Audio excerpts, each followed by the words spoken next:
Good morning, everybody. Thank you for your patience. I would like to call to order this public hearing of the Committee on the Judiciary and Public Safety. I am Councilmember Brooke Pinto, representing Ward 2 and Chairwoman of the committee.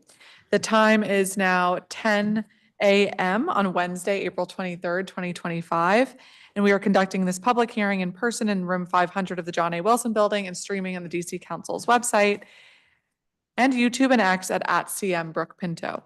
Today, we will hear from public witnesses about my Peace DC plan, followed by testimony about the proposed violence interruption merger. Tomorrow, we will hear from government witnesses on the 7 bills that we are addressing today. Please note that we will have a separate government roundtable on the violence interruption merger in the coming weeks. Thank you so much to everyone joining us today. As chairwoman of the Committee on the Judiciary and Public Safety, keeping district residents and visitors safe has been and continues to be my top priority. Today, I look forward to discussing my new Peace DC plan, which will continue to build on the success that we've had as a city in crime reduction that we've seen throughout the district following last year's passage and implementation of my Secure DC Omnibus Bill. Secure DC included over 100 different interventions to reduce violence. And now violent crime is down 40% from this time in 2023. We have made improvements to our critical public safety agencies, including the Office of Unified Communications. We have worked together to fill their staffing shortages, publicly share all data on calls and errors, and reduce the number of issues callers experience from call time to dispatch. We saw the reaccreditation of several units of the Department of Forensic Sciences, including the most recent reaccreditation in fingerprinting. And we must continue all of this great progress that we've had as a city with implementing Peace DC. Peace DC is a comprehensive plan to continue to drive down crime and promote sustainable peace in Washington, DC. It's made up of 10 new bills, along with several proposals, funding priorities, and new strategies that we believe will be really important to promoting peace. Peace DC takes critical steps in 4 key areas. The first is empowering youth and strengthening neighborhood harmony. The second is preventing violence throughout DC. The third is supporting our public safety workforce. And the fourth is to reduce recidivism and set people up for success. First, Peace DC will set up young people for success and improve our guardrails for deferred prosecution agreements and dispositions. It creates a program to provide wraparound support for justice-involved youth. It strengthens coordination and training for the Safe Passage program, which helps ensure students can get to and from school safely. Peace DC also protects residents' peaceful enjoyment of their homes through reasonable protections against excessive noise and projectiles targeting their homes. Second, Peace DC will help prevent violence by merging our 2 violence interruption programs, by improving training, oversight, and coordination of our important violence interruption work. Currently, we have 1 violence interruption program housed out of the Office of Neighborhood Safety and Engagement and a separate one housed out of the Office of Attorney General. It does not make sense to me procedurally or from an efficiency standpoint to have these 2 programs operating separately. I believe in the important work of violence interruption, which we know is a critical part of our public safety ecosystem. And I believe this merger is needed to ensure that we can continue this important work efficiently and effectively. Third, Peace DC will support our public safety workforce by creating new retention measures for our police officers, firefighters, EMS first responders, OUC workers, DOC staff, and other public safety agency workers. Retaining experienced employees and recruiting new people in public safety careers helps keep all district residents and visitors safe. We must foster a competitive public safety workforce environment where seasoned employees want to stay throughout their careers. And finally, Peace DC will reduce recidivism by creating pathways for formerly incarcerated people to re-enter communities with stable housing and gainful employment opportunities in both the public and the private sectors. When returning citizens have access to supportive and structured housing and stable employment, they're much more likely to help their families and communities thrive and re-enter society safely and productively. I'm committed to supporting our returning citizens in DC and helping them be productive and safe. DC must be a place where all residents and visitors can live, work, and play in peace. My Peace DC plan will keep us moving in the right direction to promote sustainable peace and prosperity across the district. The best ideas for improving the lives of district residents come directly from the people who live here. And I look forward today to the thoughtful discussion about Peace DC, including the 7 bills that we are specifically hearing about today. As I mentioned, Peace DC is a much broader plan that includes both bills, funding priorities, and strategies. But today we are going to be particularly hearing about 7 bills. Let me just briefly highlight what those bills are. First is the Pretrial Detention Amendment Act of 2025, which would make permanent the rebuttable presumption for detaining individuals prior to trial who have committed a crime of violence. Prior to the Prioritizing Public Safety Emergency and My Secure DC Omnibus, individuals generally had to have been previously convicted or charged with a separate crime to ever be held. Secure DC also expanded detention for youth who have committed an offense while armed, carjacking, sexual abuse, or murder. Secure DC was amended to sunset these provisions, which are currently set to expire this July 15th. And so this bill today would remove the sunset and make those changes permanent. The Criminal Justice Coordinating Council is currently working on a report on the effectiveness of these provisions, which is due 2 weeks from today on May 7th. I want to be clear that this bill is not going to be moved before the report is released, with ample time for us to review it. Next is Bill 26-204, the Safe Passage Training and School Engagement Amendment Act of 2025. The Safe Passage program, operated by the Office of the Deputy Mayor for Public Safety and Justice, dispatches Safe Passage ambassadors to support safe travel for students going to and from school in key priority areas across the district. I've had many conversations with advocates and community stakeholders and parents who consistently tell me that the training ambassadors receive is outpaced by the students' needs on the ground. This bill requires monthly de-escalation and conflict resolution trainings to provide robust training and support for the critical role our ambassadors play in preventing and addressing conflicts. This bill also requires training on cultural competency, mental health, neurodivergence, and special needs, and identifying signs of neglect or abuse. Not for ambassadors to diagnose conditions or administer specific kinds of care, but to be equipped with how to interact positively with all students of different needs. Additionally, the bill would facilitate coordination and strengthen relationships between schools and Safe Passage ambassadors by requiring at least 2 meetings a year. This is really important to make sure all of this coordination stays consistent. Next, we'll turn to Bill 26-186, the Justice Involved Youth and Community Act.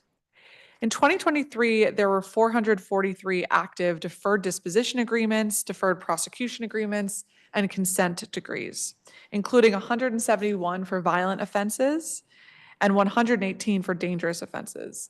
But as of December 2023, only 172 youth had completed their respective agreements, and 89 of these agreements were revoked for noncompliance. Many of our youth need more assistance to address the factors prohibiting them with complying with the terms of their agreements and to set them up for long-term success. To address this gap, this legislation establishes a pilot program for the highest need, highest risk youth that have received a deferred disposition agreement, deferred prosecution agreement, or consent decree, and are referred by the Office of Attorney General. Through this program, the youth would be paired with a trusted adult who would provide actionable support to the youth in school attendance and academics, accessing and navigating transportation for school, for healthcare appointments, after-school activities, and other meetings required under the agreement. Household applications for food assistance, income assistance, housing assistance, or other social welfare programs, and other resources as needed. Young people who receive these agreements have to show up and be a part of the process to receive these conditions. If they don't show up, the conditions need to be revoked. Next, we have Bill 26-187, Metropolitan Police Department Training Academy College Credit Opportunity Amendment Act of 2025. MPD currently has about 3,236 sworn officers, one of the lowest numbers of sworn members in the past 50 years. Recruiting is a nationwide challenge that we are feeling acutely in the district. We face significant competition from neighboring jurisdictions that have different qualification requirements, starting salaries, and incentives. Almost all other local police departments only require a high school diploma or GED, whereas MPD requires 60 credit hours obtained at an accredited college or university. The district rightly prides itself on having highly qualified police officers, and I believe we must maintain the highest standards for our officers. Academy training includes coursework that is equivalent to many university-level classes, including introductory coursework on the criminal justice system, contemporary police systems and problems, and issues in criminal law. This bill would allow MPD to enter into an agreement with an accredited college or university so that up to 15 college credit hours earned through the MPD Academy may count towards the 60 credit hour eligibility officer requirement for sworn officers. This bill would supplement MPD's robust recruitment efforts and help MPD compete with other local jurisdictions. Next, we'll turn to Bill 26-189, the Residential Tranquility Act of 2025. Over the last year, the district has observed a troubling increase in targeted demonstrations that fundamentally disturb the tranquility our residents deserve in their homes. With an increase in targeted demonstrations using amplified sound devices and residential areas, including unattended devices, which create significant disruptions that extend beyond any single residence and impact entire communities, particularly during evening and nighttime hours when families and children are trying to rest. We've also observed a disturbing trend of some individuals throwing projectiles at residential properties as a means of harassment and intimidation. We believe in people's First Amendment right to protest here in DC. It is a value that we hold near for all of our residents and for visitors, regardless of what you are protesting. That is not changing. We also believe that reasonable restrictions around late night or very early morning targets at a specific residence need reasonable limitations. Next, Bill 26-203, the Kidnapping Amendment Act of 2025. Last May, the DC Court of Appeals issued a seminal opinion in Cardozo versus United States that dramatically limited the scope of our kidnapping statute, such that incidents would be commonly understood as kidnapping may no longer be chargeable under this offense. The court held that to constitute kidnapping under current law, a person must be detained for a substantial period of time so that the perpetrator could be fairly described as holding another captive like a hostage or a prisoner. The court specifically mentioned that any detentions of less than 30 minutes for kidnapping would not be considered kidnapping under our current statute. This bill clarifies this area of the law by providing clearer definitions and establishing offense gradations and gradated penalty levels to allow for differentiation of more serious offenses. And finally, Bill 26-27, the Case Closure and Witness Support Amendment Act of 2025. This bill was introduced by my colleague, Councilmember Brianne Nadeau, and would set a minimum payment of $50,000 for any person who provides information that leads to the adjudication or conviction of a person who has committed homicide in the district. It requires a report on the district's programs and policies for witness protection, relocation, and assistance, as well as recommendations for improvement of these policies. This bill would establish a witness protection and assistance program to support the investigation and prosecution of criminal cases through assistance in the security and well-being of those who aid in investigations or criminal proceedings administered by the mayor and the U.S. Attorney's Office. I look forward to hearing from all of our witnesses today about these bills and about what you want to see more largely in Peace DC to impact peace in your communities. For today's hearing, we're going to go in order of the bills. So we're going to first hear from public witnesses here to discuss each bill who are here in person and then virtually. Public witnesses will have 3 minutes to present their testimony. And again, we're going to hear from our government witnesses on Peace DC tomorrow. Same place, same time. And we will then have a government witness roundtable on the violence interruption merger at a later date. I'd now like to invite our first panel of public witnesses to come up. I'll ask the first person I call to sit farthest to my right and the first on your left, and then we'll go in order. So first, Pretrial Detention Amendment Act of 2025. This is Bill 26-188. Eric Cleckley. Alicia Yas. Katie McConville. James Stroud. Casey He.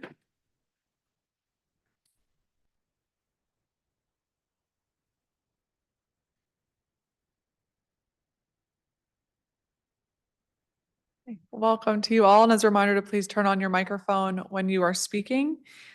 We will begin with Alicia Yas, Supervising Policy Council, ACLU DC. Good morning, Chairwoman Pinto. As you said, I am Alicia Yas, and I'm Supervising Counsel for the ACLU DC, and I want to thank you for the opportunity to speak today. First, I will address the Pretrial Detention Act of 2025. We are in agreement that DC residents deserve to be safe. However, locking more people up before they are found guilty will not make us safer. If preventing crime is the goal, pretrial detention is not the solution. Pretrial releases in DC are not driving crime.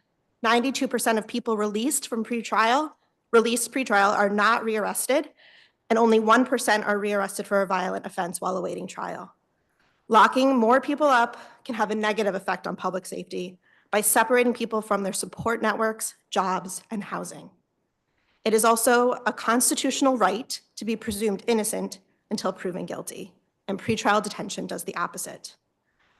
We also urge the council to wait for the CJCC report. As you said, you're going to wait to take action until it comes out, and we are heartened to hear that.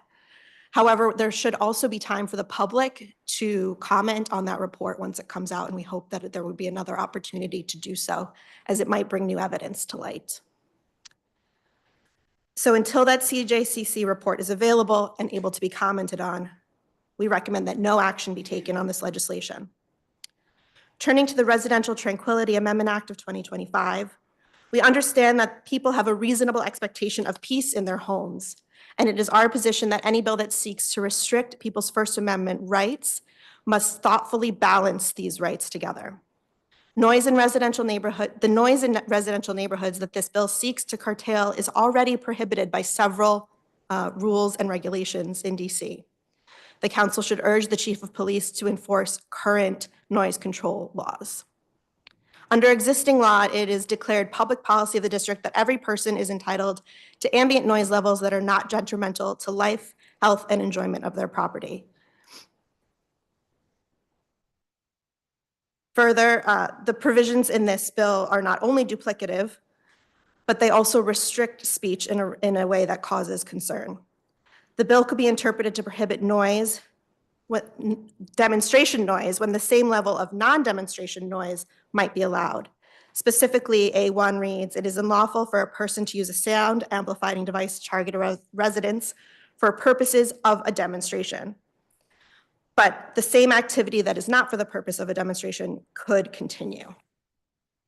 We urge the council to rectify this in two ways: by removing the language for the purpose of the demonstration, and by setting a time limit of 10 p.m. to 7 a.m., which is the same as disorderly conduct. There are several other issues with the Residential Tranquility Act that the ACLU-DC has issues with, and those are included in our written testimony. I do just want to take a quick moment to commend a couple of pieces of the Peace DC legislation. We are encouraged by the Fair Housing and Opportunities for Public Employment Amendment Act and see that as creating good pathways for returning citizens to become contributing members of society. And we also look towards the merger of the violence interrupter programs as a positive development. We do urge that those programs be kept independent of the mayor's office, however. And with that, I thank you for your time. Thank you very much for your testimony. Katie McConville, Policy Council, Council for Court Excellence. Thank you, Chairperson Pinto, for the opportunity to present my testimony. My name is Katie McConville, and I'm Policy Counsel at the Council for Court Excellence. CCE is a nonpartisan, nonprofit organization with the mission to enhance justice in the District of Columbia. CCE is concerned that extending policies which expand pretrial detention for both adults and youth in the district will increase the population of the jail and youth facilities and have negative impacts on those incarcerated and their families without improving public safety. In September 2024, CCE released a report entitled "Is DC More Secure? A Criminal Legal System Overview," which provided criminal justice data on the district before and after the implementation of the Secure DC Omnibus Amendment Act of 2024. Our report showed that few people were rearrested while on pretrial release, and being rearrested for a violent offense was even more rare. 92% of adults released to pretrial supervision in fiscal year 2023 did not commit a new offense while awaiting trial. Data provided to CCE by the Pretrial Services Agency showed that only 89 people, that is 0.7%, were arrested for a violent offense while on pretrial release in FY 2023. Of these, only 8 people on supervision for a violent arrest charge were rearrested for a violent offense. The proposed legislation will also likely further increase the population in the DC jail. The average daily population of the DC Department of Corrections was 1,271 residents in January 2023. Since then, it has grown by 53% to 1,945 on April 11th, 2025. This growth is straining the resources of DOC and its aging central detention facility in particular, and with restrictions on overtime due to the budget crisis, this could mean even shorter staffing, which could jeopardize the health and safety of staff and residents alike. Also, the Superior Court is facing a crisis in judicial vacancies, causing those sent to jail to wait longer and longer to have their day in court. The Superior Court reported last June that the average age of criminal cases is approximately 200 days higher than it was in 2019. This has resulted in the median length of stay ballooning from 206 days for men in custody in April 2022 to 292 days in January of 2024. The longer lengths of stay exacerbate the negative consequences on people's lives. Those held pretrial may have challenges maintaining jobs, child custody, community ties, and family relationships. Pretrial detention is also correlated with housing instability and worsened health, and has been shown to result in wage and job loss and can lead to prolonged joblessness upon release. The expansion of mandatory pretrial detention for youth will also likely increase the population of youth in correctional facilities in DC. The number of youth detained pretrial at the Youth Services Center has more than doubled from 32 on August 1st, 2021 to 67 on April 16th of this year. This is contributing to YSC's overall population growth in the same period, from 56 to 101, which is 3 over its 98-bed capacity. Pretrial detention also has the effect of increasing crime. Youth are 33% more likely to be rearrested for a felony within a year of their detention. In conclusion, rather than continuing the expansion of pretrial detention, CCE hopes that Council will continue to invest in policies and practices shown to create more durable public safety improvements. Thank you for the opportunity to testify. I have to step aside for another meeting, but our policy director will remain here to answer any questions. Great, thank you.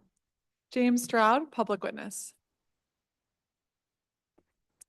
I'm James Stroud, and I've been a resident of Penn Quarter for almost 3 years and have lived in the DC area for over 7 years. I'm here to testify against the Pretrial Detention Amendment Act and against the Residential Tranquility Act.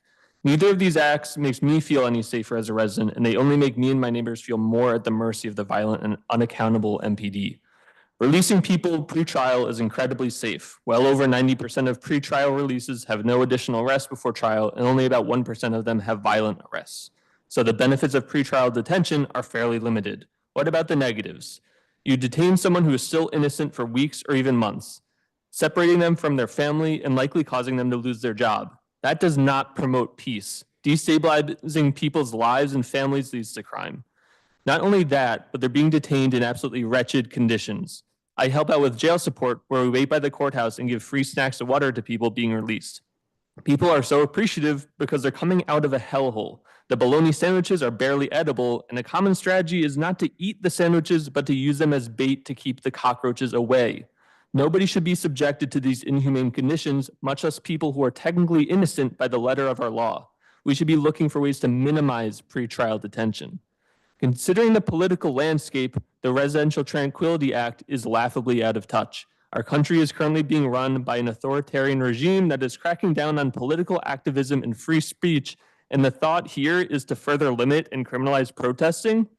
And of course, the body that will be enforcing this will be the MPD, who has already shown fealty to Trump by helping Doge unlawfully enter the U.S. Institute of Peace and by reinstating a murderer and a murder accomplice who Trump pardoned.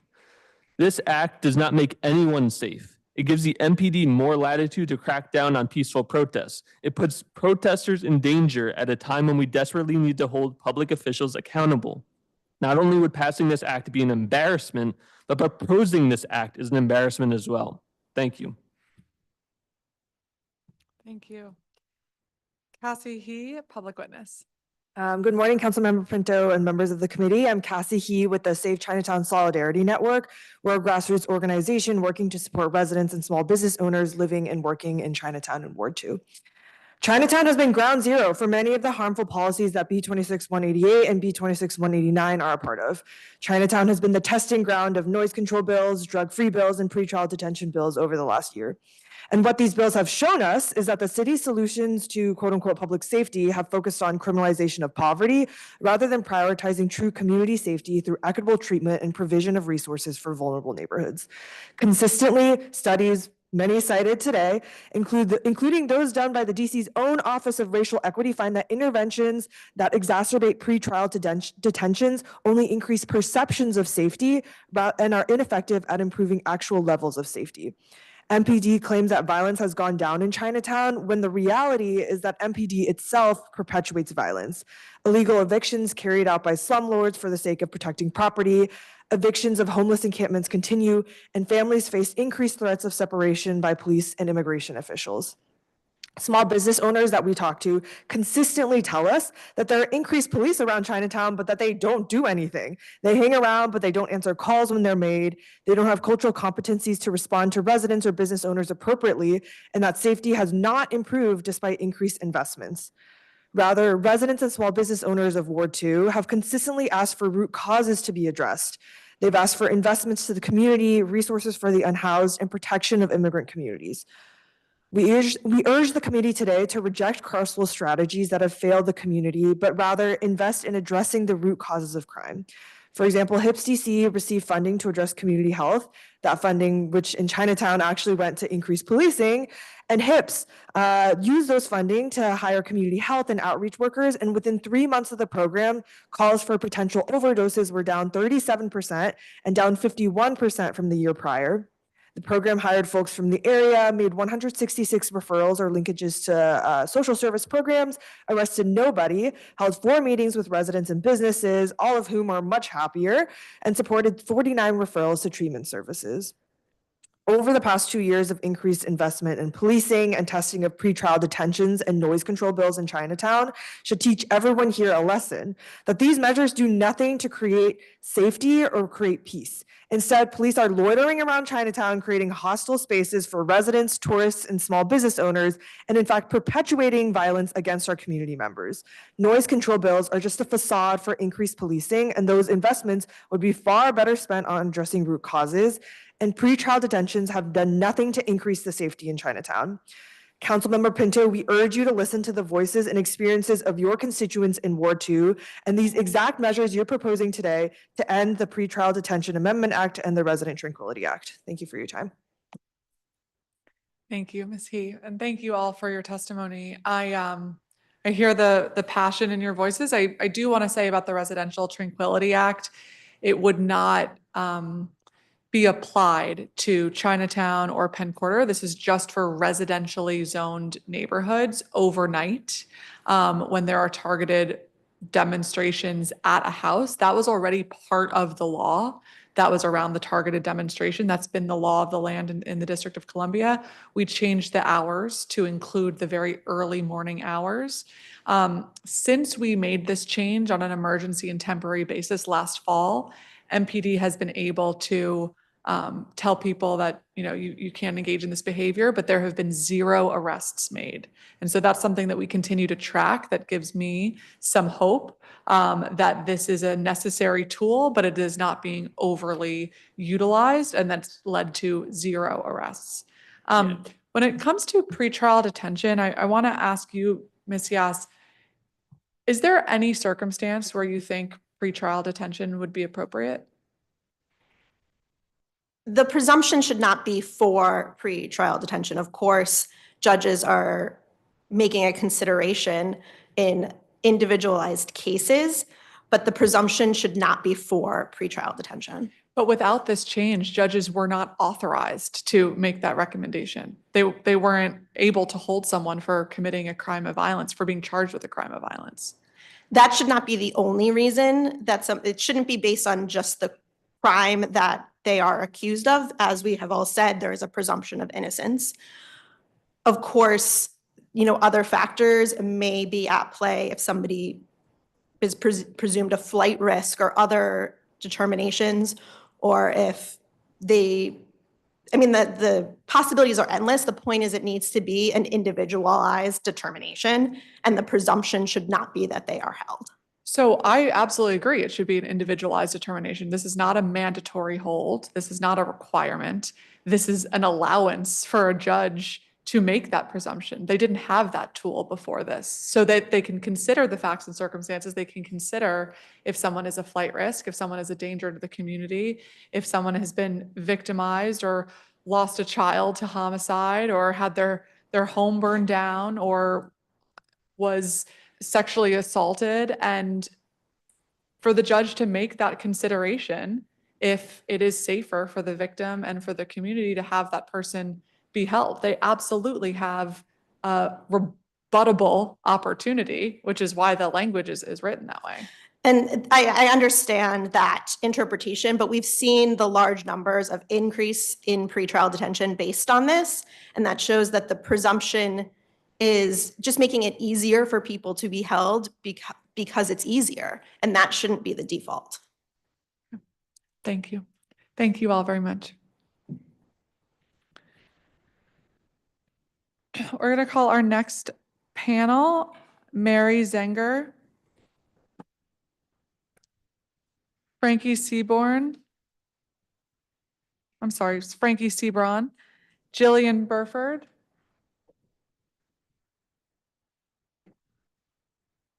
Xavier Smith,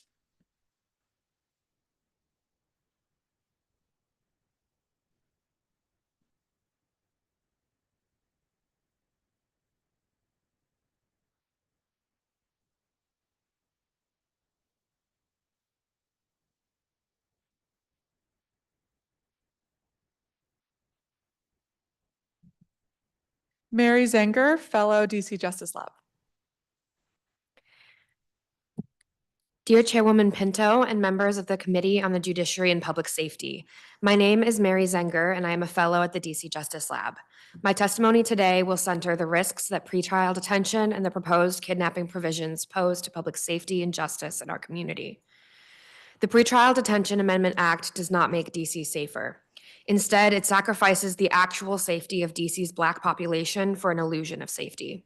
Without the temporary provision that creates yet another broad presumption of detention pretrial, DC's bail statute would be the gold standard for its ability to faithfully preserve the constitutional rights of defendants. The only constitutional justifications for detaining a criminal defendant pretrial are to ensure the safety of the community and to guarantee that person's return to court. This council simply does not have the information it needs to make this pretrial provision a permanent law in accordance with the Constitution.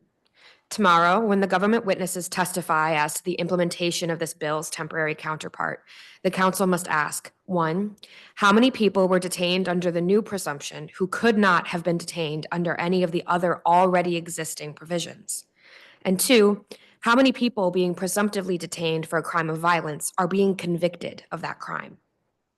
If this presumption is not advancing any new public safety goal, then it is only being used to direct judges to punish people for crimes that have not been proven in court. That is an unconstitutional use of pretrial detention. Right now is not the time to permanently enshrine legislation that risks illegal detention. It will tell DC residents and judges that you don't care that DC jail outpaces the national average for resident deaths, or that a man died in DC jail custody while being detained on a misdemeanor sentence just last month. This is also a serious issue of racial justice. The people incarcerated in DC jail, whether pretrial or serving a sentence, are overwhelmingly Black, and it's their lives you will decide are worth the risk to signify to DC's wealthy, overwhelmingly white population that you're tough on crime. But actual tough on crime legislation is legislation that works, not legislation that creates a false illusion of safety while endangering DC's entire population. Community safety includes the safety of the people this bill aims to lock up. And pretrial detention is proven to cause irreversible consequences that lead to higher crime rates. I will turn now to the kidnapping bill. This bill would implement a 30-year maximum sentence for moving someone as little as 20 feet or restricting their movement for only 10 minutes. If a teenager locks his friend in a room as a prank for 15 minutes, should he be convicted of a violent felony, with all the consequences a violent felony conviction carries?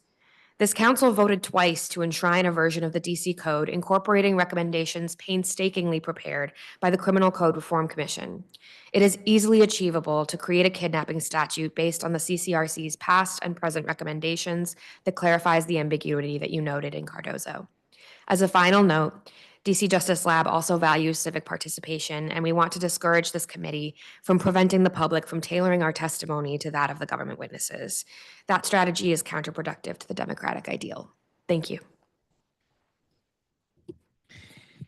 Thank you. I just want to make clear, it is certainly not a strategy. We have over 80 public witnesses today, and there are only so many hours in the day. So we wanted to make sure that we had an opportunity to hear from everybody, because that is also very important to us. But I do hear you, and we'll make sure that the record is open with sufficient time in case anybody wants to amend what they have for the written record. Thank you. Frankie Sebron, Program Manager, Harriet's Wildest Dreams. I am really tired of coming up here to talk about the same thing. Pinto, we've been doing this for 2 years, since 2023. When you first introduced this emergency legislation, we said it was a bad idea. When you put it in Secure DC, we said it was a bad idea. When you put it back on the agenda earlier this year, we said it was a bad idea. And we are still saying now that it is a bad idea. We cannot incarcerate our way out of economic disparity. We cannot incarcerate our way out of mental health issues, and being accused of crime should not be a death sentence. But that is what's risked every single time someone goes into that courtroom in front of that judge after being arrested by someone of MPD, and they are accused. They're not convicted.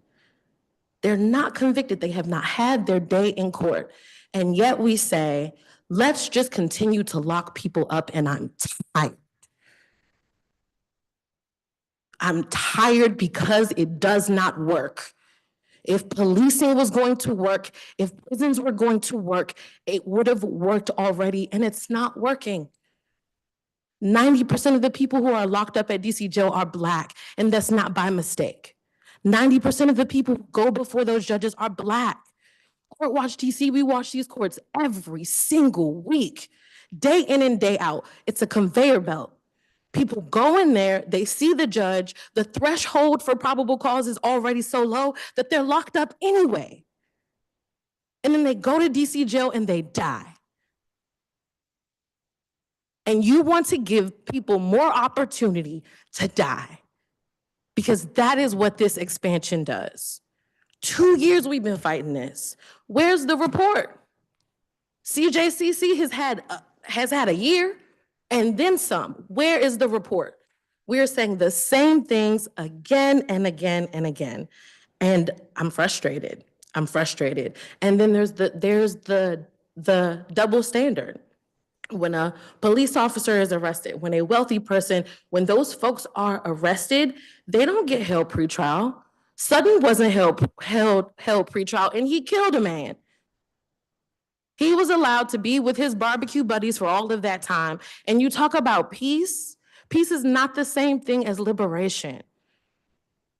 It's not the same.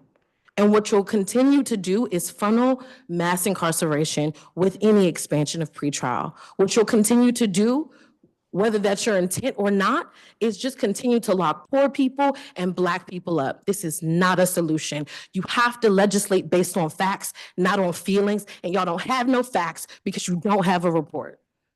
Get us the report. Thank you. Jillian Burford, Policy Organizer, Harriet's Wildest Dreams. Good morning, Chairman Pinto, and other members of the committee. My name is Jillian Burford, and I'm the policy organizer for Harriet's Wildest Dreams, a community defense hub focused on centering all Black lives at risk of state-sanctioned violence in the DC area. I'm also a DC native and a second-year MSW student at the Howard University School of Social Work with a concentration in community administration and policy. I'm testifying today to urge the council to hold off on the permanent expansion of pretrial detention. Since the 1970s, the United States has heavily relied on the criminal justice system as a means to ham-fistedly address social ills, which has resulted in a 700% increase in incarceration over the last 5 decades, with an even larger increase in the percentage of people on probation or parole. On any given day, there are an estimated 740,000 people occupying local jails across the country, which represents approximately 29% of the country's total incarcerated population. Out of this sizable population, it is believed that about 2/3 of jail inhabitants have not been convicted of a crime, therefore are held on pretrial detention. While Harvard University's Malcolm Wiener Center for Social Policy reports that the average length of stay in pretrial detention is 26 days, which is about 3.5 weeks, the Center for Court Excellence's analysis of DC Department of Corrections fiscal year 2023 and 2024 reports show that the average length of stay increased from 96.45 days to 111.6 days for men and from 45.4 days to 53.3 days for women. CCE's 2024 report found that by December 13, 2024, there were 1,977 people in DOC custody, up from the 1,130 people who were in custody around this time in 2021, representing an increase of 667 people. CCE then compared MPD's FY 2023 and 2024 data showed that despite crime rising and falling in the district between January 2023 and September 2024, the population at the DC jail steadily increased. And during these increases in population, there were 6 deaths at the DC jail between January and mid-September 2024, aligning with the increases observed in MPD's data. Time and time again, pretrial detention has been proven to be ineffective in deterring crime. However, it leaves a lasting impact that can result in unemployment, houselessness, broken familial structures, children placed in foster care, and severed community ties. Because of the slow nature of pretrial detention, which is much slower in DC than the national average, jails are often overcrowded and under-resourced. Overcrowding and under-resourced facilities results in the horrid conditions that were brought to national attention by the January 6th insurrectionists. Why would we continue to feed people into a system that has caused more harm than good? Aside from the issues that I just spoke about, this amendment will make the expansion of pretrial detention permanent before the Criminal Justice Coordinating Council could release a report on their findings on the bill's impact as required by the Secure DC Omnibus Amendment Act of 2024. This amendment requires the CJCC to submit a report to the mayor and the council on the efficacy of the criminal justice and justice pretrial detention provisions, which I'm quoting directly.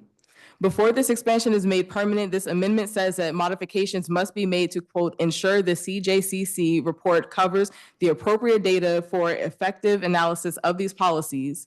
Additional time is needed for the CJCC to complete the report, end quote. To my knowledge, the report has not been received, which we've confirmed today.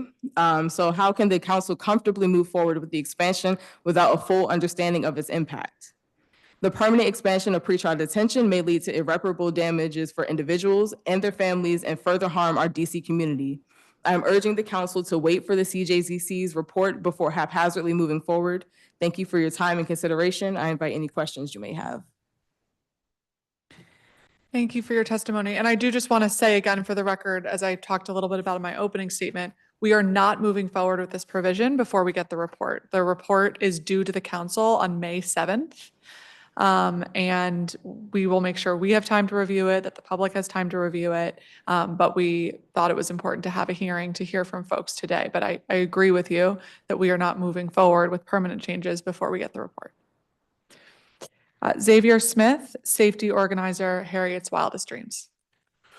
Good morning, Chairperson Pinto and members of the committee. Thank you for the opportunity to address you today. My name is Xavier Smith, and I am a member, supporter, and safety organizer with Harriet's Wildest Dreams. I'm also a student at Howard University, also studying under the Howard School of Social Work and the MSW program, which focuses on community administration and policy. Today, I'm testifying against the expansion of pretrial detention in DC.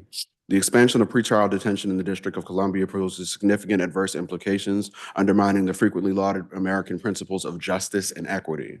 One of the primary effects is the disproportionate impact it will already have on Black and Brown communities throughout the city. These communities are already overrepresented within the criminal justice system. Thus, an increase in pretrial detention will intensify existing systemic inequalities. Individuals living in these communities will likely become trapped in prolonged detention processes and may lack the resources to secure bail or obtain effective legal representation. For a substantial number of our residents, this situation perpetuates a cycle of poverty, as the collateral consequences of detention can lead to job loss and worsen challenges in securing stable housing. Additionally, expanding pretrial detention contributes to the criminalization of mental health issues. Many individuals who enter the criminal justice system grapple with untreated mental illness or substance abuse problems. Funneling these individuals into pretrial detention fails to address these needs adequately by placing them in punitive environments that are not suited to provide the necessary care. Let me be clear. Pretrial detention is not evidence of guilt. Approximately 30% of our prison population consists of individuals held pretrial who haven't been convicted of any crime. This fundamentally contradicts the foundational principle of innocent until proven guilty. The data regarding this policy is alarming. Between 1970 and 2015, the pretrial population increased by 433%, and about 2/3 of the 740,000 people held in local jails across the U.S. have not been convicted of any crime. Most concerning for DC residents, 87.8% of the DC Department of Corrections residents are Black, while Black people only make up 45% of DC's population. The human cost of expanding pretrial detention is devastating, affecting individuals, families, and communities. Families that are unable to pay bail often face significant economic hardship, leading to choices that destabilize households, and even short-term incarceration disrupts employment, housing, and family stability. By mid-September of 2024, 6 individuals had died in the DC jail. 3, Sheena Weatherspoon, Sincere Howard, and Dominique Brown, were found unresponsive in their cells within 2 weeks in May. Detention facilities neglect both the physical and mental health of detainees, highlighting the injustice of this expansion. Making pretrial detention permanent without understanding its impact is irresponsible. The Secure DC bill mandates a study by the Criminal Justice Coordinating Council on the consequences of this expansion, but as of yet, the report has not been received. We cannot reasonably advocate for removing the sunset provision without fully understanding these policies' consequences. I urge the council to reject the Pretrial Detention Amendment Act of 2025 and instead focus on evidence-based solutions that truly create safety and uphold justice for all DC residents. Thank you for the opportunity to testify today. I'm happy to answer any questions. Great. Thank you, Mr. Smith. And thank you all for your testimony. I'll just say again, we are not moving forward with this provision before we get the report. And the report is due to the council on May 7th. You know, it strikes me that a lot of what I'm hearing is frustration with other parts of our system, like our DC jail in need of reform, which I agree with. We should have a safe jail, which is why I've always supported building a new annex that's really focused on recreation and rehabilitation. Nobody should be dying while they are in our care and custody. When we talk about economic opportunity, I absolutely agree. I've supported every year I've been on this council expansion of out of school time programming. We have to put more cash in our kids' pockets. We have to provide more mobility chances for everyone in our city. That does not change, and those efforts need to continue. I also think, as one piece of the 1,000 elements that make for a safe city, when somebody is victimized by a violent crime, whether they are murdered or attempted to be murdered, they also have some rights in that situation to make sure that the person does not return the next day. And that was missing before we passed this. And there are still the vast, vast majority of crimes that this is not even an option for judges. So I guess I'm curious, kind of similar to our conversation at the last panel, is there any offense that you do think would be appropriate for pretrial detention? It's the prosecutor's job to ask for a hold. So when the prosecutor comes, whatever the United States Attorney's Office is doing, it is their job to do that. Then the judge makes the determination. There are some holds, B holds, that are non-discretionary. But the issue is in the loop. MPD goes out every night. They're arresting 50 people, 60 people. We've seen lockup lists as large as 100 people. And so this like churning in and out of people is not what is going to get us closer to safety. And when we talk about certain offenses, you're making blanket swaths of legislation for things that only impact of a fraction. If you look at the types of cases that are being, I saw a man be held for stealing a sandwich. And so it's the prosecutor's job to bring forth those charges, and then the judge makes that determination. But to say that, okay, now judges also have the power to then turn around and say, okay, hold more people, I just don't think that we need to just push everybody into prisons, and that's just what this does. Yeah, I see it a little differently. I see it as a tool that judges can make that determination considering all of the factors in a way that without this, they didn't have that tool for the most egregious cases. But I want to ask you, Ms. Sanger, about the kidnapping statute. I hear you on the kind of RCCA version. Do you have a viewpoint on what would be a fair kind of cutoff and proportional penalty for this crime? Yeah, so I read Cardozo to like fully understand what was being said, and I know Cardozo didn't set a number that would have been helpful. But I think my recommendation is going to be to work with the CCRC, because obviously Cardozo came up after the CCRC's initial recommendations about the new criminal code. So I know that it would take some more work there, but I think that they are the proper experts to consult on this. And it's a group of people representing professions on really all sides of the issue. So I think that would be the first step to kind of figure out what the right threshold would be. Great. Well, thank you. And we've invited them tomorrow to testify with the government witnesses. So look forward to hearing their recommendation there. Go And ahead. before we move on, I would just challenge you, Pinto, and everyone on the council, if you haven't already, go to C10. Sit in C10 and see what happens there. See when people come out, clank chains, and see the churning of people that happens there. And like when we make policy, this impacts real people's lives. And it's easy to look at it and be like, okay, stats, figures, numbers.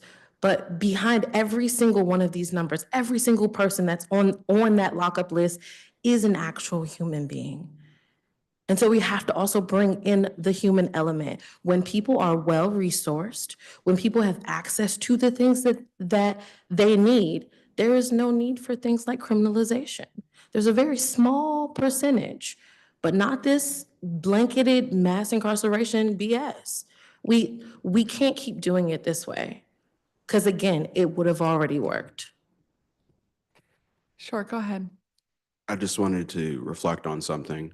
I think you had made mention earlier about the building of an annex to the DC jail. Is that correct? If you and I can reasonably agree on anything, the DC jail is overpopulated at this point.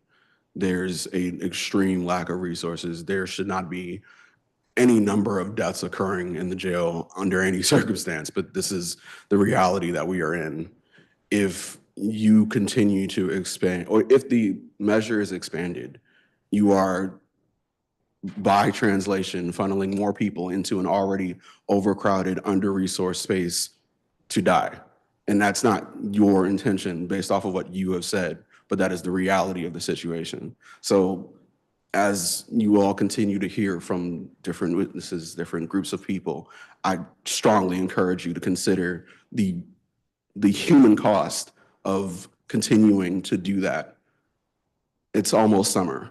It's not going to get any more comfortable in the DC jail. Thank you. Thank you very much. And thank you all for your testimony. I have been to C10 on many occasions. I've spoken to dozens of defendants, of victims, of judges, prosecutors, defense attorneys, and all of those conversations and experiences do inform not only my worldview, but my view on this legislation, as does hearing from you all today. So thank you very much. Okay, we're going to turn to our virtual witnesses for this bill. As a reminder, you need to accept your invitation to join as a panelist. Mariah Burks-Rain, Alora Tochi, Jay Lehoff, Katie Constantinides, Theodore Nastase, Jenny S., Alexandra J., Laurel McLaurin, Jenna Ruddock, Lena S., Griffin Clinton, John Payne, Ruby Yearling, Elizabeth Tang, and Benjamin Merrick. We will get started with Mariah Burks-Rain, Harriet's Wildest Dreams. Hi, thank you for allowing me to testify today. My name is Mariah Burke-Rains, and I'm a native Washingtonian and 10-year resident of Ward 5 and a volunteer for Harriet's Wildest Dreams. I'm here to advocate against the expansion of pretrial detention in DC. What strikes me most about the move to make pretrial detention permanent is the apparent utter failure to humanize our neighbors, community members, and loved ones impacted by pretrial detention. Increasing surveillance and incarceration is not only deeply inhuman and devastating for people's lives, but it's also ineffective and does not address either the material realities of this city or the system of racism within which we live, and that's unforgivable. It's your job as elected officials who represent us to differentiate between policy that feels impactful or that gives the illusion of safety and policy that actually supports DC residents and creates positive change. Policy must be grounded in facts, evidence, and relevant statistics. And the facts are that the practice of pretrial detention dramatically impacts people's lives, including in the areas of employment, childcare and custody, and case preparation. And it's linked to increased sentencing and lengthier sentences. 30% of the prison population is composed of people held on pretrial. And for what? Only 2% are rearrested for violent offenses while on pretrial release. Between 1970 and 2015, the pretrial population increased 433%, and 2/3 of the more than 74,000 people held in local jails across the US have not been convicted of a crime. This means pretrial detention obliterates the basic requirements of a fair trial, that defendants are presumed innocent until proven guilty in a court of law. We also know that that pretrial detention vastly and disproportionately impacts our Black community members, with 43% of people held in pretrial detention across the country being Black, and 87.8% of DC Department of Correction residents being Black, despite Black people making up less than half of the DC population. When you put together these facts, what does it tell you? Where is the desire to continue to practice the practice of pretrial detention coming from? And where is the sincere regard for particularly Black Washingtonians whose lives are being surveilled, policed, and derailed at unfathomably high rates? Where is your allegiance to the people of this city? Doesn't it make sense to listen to your constituents on these issues and to heed the bountiful and existing research, or at the very least to wait for the findings from your own criminal justice coordinating report, which I understand you're doing? We know from decades of data and from the experience of living in this city that increasing police power and presence does not reduce community violence. Over-reliance on policing and incarceration creates devastating consequences that perpetuate cycles of violence. Alternatively, front-end investments in community well-being are far more effective at creating safety, and that's what I desire. Please consider the needs and humanity of your constituents and the facts around pretrial detention before making any further decisions on this matter. Thank you for your time. Thank you. Alora Tochi. Am I pronouncing your name correctly? Tassi, thank you. Tassi, thank you. Go ahead. Thank you. My name is Alora Tassi, and I am a proud DC resident and volunteer with Harriet's Wildest Dreams, a Black-led community defense and advocacy hub. I have more than a decade of experience advocating personally and professionally for safer, healthier communities. I am grateful for the opportunity to testify today about my grave concerns regarding the Pretrial Detention Amendment Act of 2025. Pretrial detention is a highly disruptive practice that can directly cause people's lives to unravel. Taking folks away from their families, jobs, and communities before they have been convicted of a crime is deeply inhumane. The ripple effects can be devastating. Lost wages, lost jobs, missed medical appointments, disrupted childcare, lost time with family members. It is a profoundly destabilizing experience that makes our city less safe for everyone. Last year, 6 people died in pretrial detention. It sickens and saddens me to think about Roy Tatum, Anthony McDonald, Sheena Weatherspoon, Sincere Howard, Dominique Brown, and Benjamin Robertson passing away in cages, or even having the opportunity to a trial by jury of their peers, as was their constitutional right. 6 entire universes were extinguished in pretrial detention in 2024. We cannot risk the possibility of losing any more. There are a number of effective evidence-based alternatives to pretrial detention, including diversion away from the courts, an expansion of options for release when defendants appear in court, time limits for remands in custody, and providing robust legal aid and effective case management. I strongly urge the council to explore these options in lieu of expanding pretrial detention. The most effective alternative, however, is fully investing in community well-being. Research tells us time and time again that safe communities are resourced communities. When people do not have to worry about meeting their basic needs, they are much less likely to interact with the criminal justice system. I want my local tax dollars to fund the investments we know, without a shadow of a doubt, will increase public safety. Affordable housing, good jobs, healthy food, safe and affordable childcare, accessible mass transit, green spaces, educational opportunities, youth engagement. These are the initiatives that will keep DC safe. Attempts to improve public safety by expanding the carceral state will always fail because they ignore the real root of the problem. I urge the council in the strongest possible terms to say no to the expansion of pretrial detention. Say no to a proposal that will only compound the suffering and struggle of DC's most vulnerable populations. Choose instead to give DC residents the supports we deserve. Thank you very much for your time and attention and for the opportunity to testify today. Thank you, Ms. Tossi. Jay Lehroff, Harriet's Wildest Dreams. Hello, my Hello. name is Jay Lerhoff. I'm a volunteer with Harriet's Wildest Dreams and a lifelong resident of the DC metro area.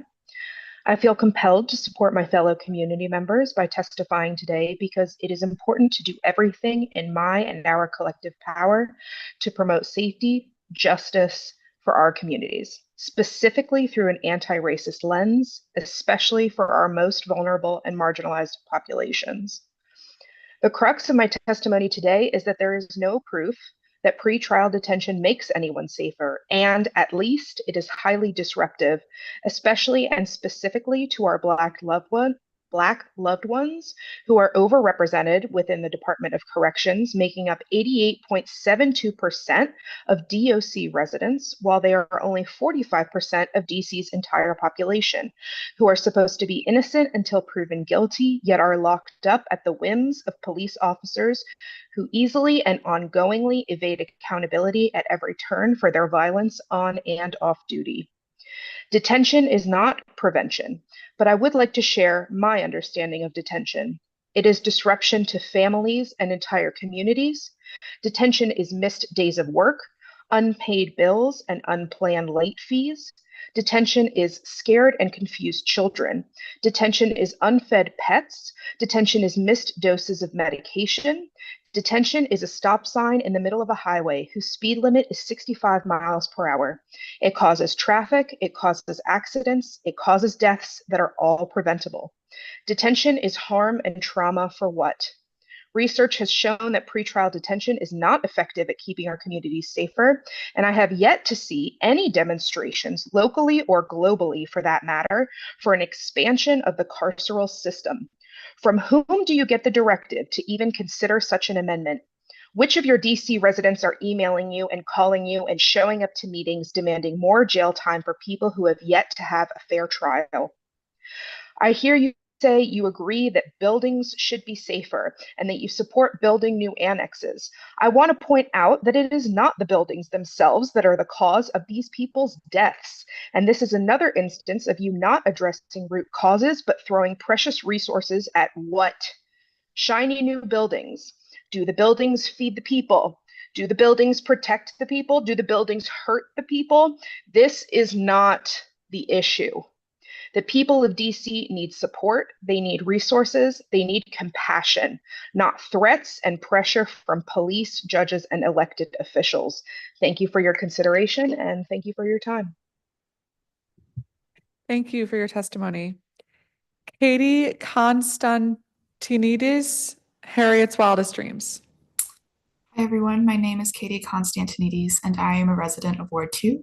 I am here as a volunteer with Harriet's Wildest Dreams to advocate against the expansion of pretrial detention and to highlight the need for alternatives to this practice, including utilizing mental health professionals as first responders and ward-level crisis support centers. Incarceration should never be the first or only option. Like many of my fellow witnesses have said, 30% of those in prison are held on pretrial and have yet to be convicted, many on nonviolent offenses, according to the Bail Project. As incarceration, even short-term, can lead to substantial disruptions in someone's life, it is fundamentally unjust to hold someone in captivity for a crime they may not have committed. This is fundamentally a racial justice issue. Pretrial detention in DC disproportionately affects Black residents, as 87% of DC Department of Corrections residents are Black, while our total Black population is 45%. According to the Washington City paper, 6 people died in DC jail by mid-September of last year. Pretrial residents are held in facilities that are under-resourced, adding additional strain to an overpopulated prison system. As a resident of DC who cares deeply about my community, this is deeply concerning. It is vital we instead look to alternatives such as establishing effective case management, investing in community well-being, and divesting from incarceration as the first response to crisis. Members of the DC community deserve to be treated fairly by the justice system, and the expansion of pretrial detention is both unnecessary and deeply unjust. Thank you for your time. Thank you. Theodore Nastase, public witness. Hello, can you hear me? Yes, we can. Great, thank you. Hello, I'm here to talk about the Pretrial Detention Amendment Act, the Residential Tranquility Amendment Act, and the Justice Involved Youth and Community Act. The first 2 bills are a stupid waste of taxpayer money, which is especially dangerous considering the city will have to cut $1 billion from the budget. And the Justice Involved Youth bill is a lousy half measure that can do more harm than good. First, the pretrial detention bill is a stupid, cruel, and dangerous bill that will severely harm people. When I worked for the CIC, I met people in the jail stuck there in pretrial detention for years. What do you think happens to a person's life while they're stuck in jail? It falls apart. They lose their jobs, their apartments, and connections with their loved ones. These are people who have not been convicted and their lives are ruined. The whole point of a trial is to determine guilt and punishment, and this bill will bypass that process. Why are we stuffing the already overcrowded jail with more people, all on the taxpayer's dime? There's terrible food, crumbling infrastructure, dirty living conditions, lack of programming, violence, terrible medical care, and overall horrible conditions. Keeping people in there while their lives fall apart on the outside does not reduce crime. The anti-protest bill is also ridiculous. A fascist government is taking over America, and you decide now is a good time to stifle people's ability to protest? And is this really an issue the government should be focusing on?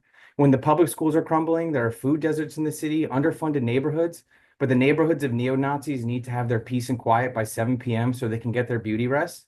Are you serious? You should be ashamed of yourselves for wasting people's time with this nonsense. You're an elected public servant running a city government. You and your staff should be focused on more serious problems. There are noise ordinances already in place. There's no need to pass a stricter standard. You have better things you should be doing with your taxpayer-funded salaries and time.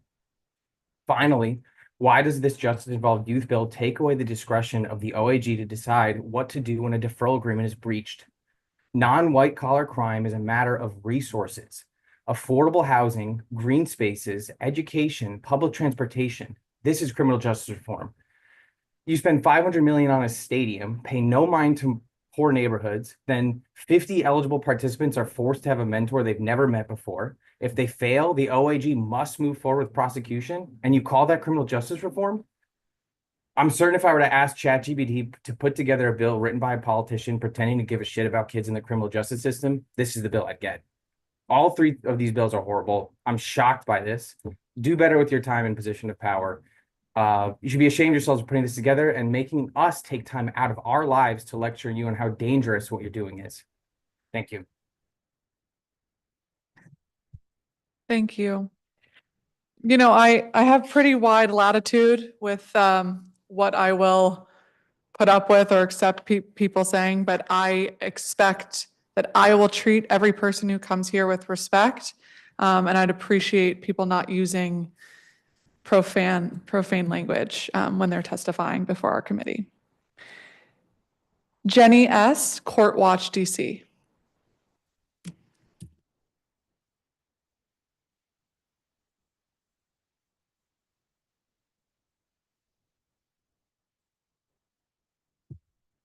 Alexandra J.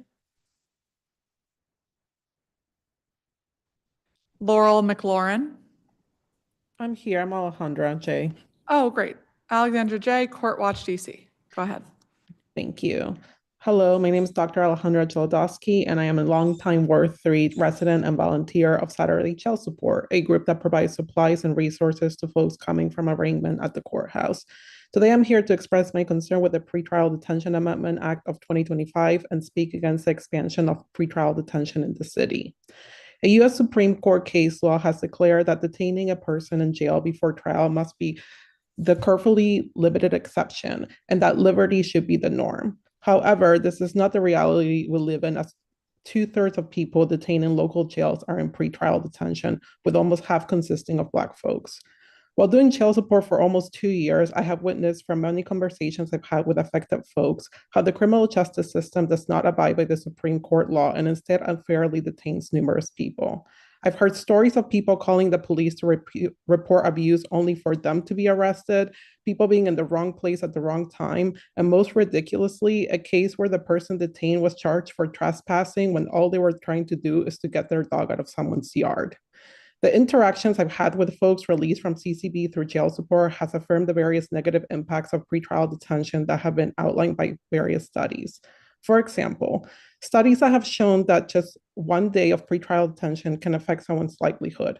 A study found that the probability of job loss after being held 1 to 3 days is 7%, but it increases to 30% when held 4 to 7 days.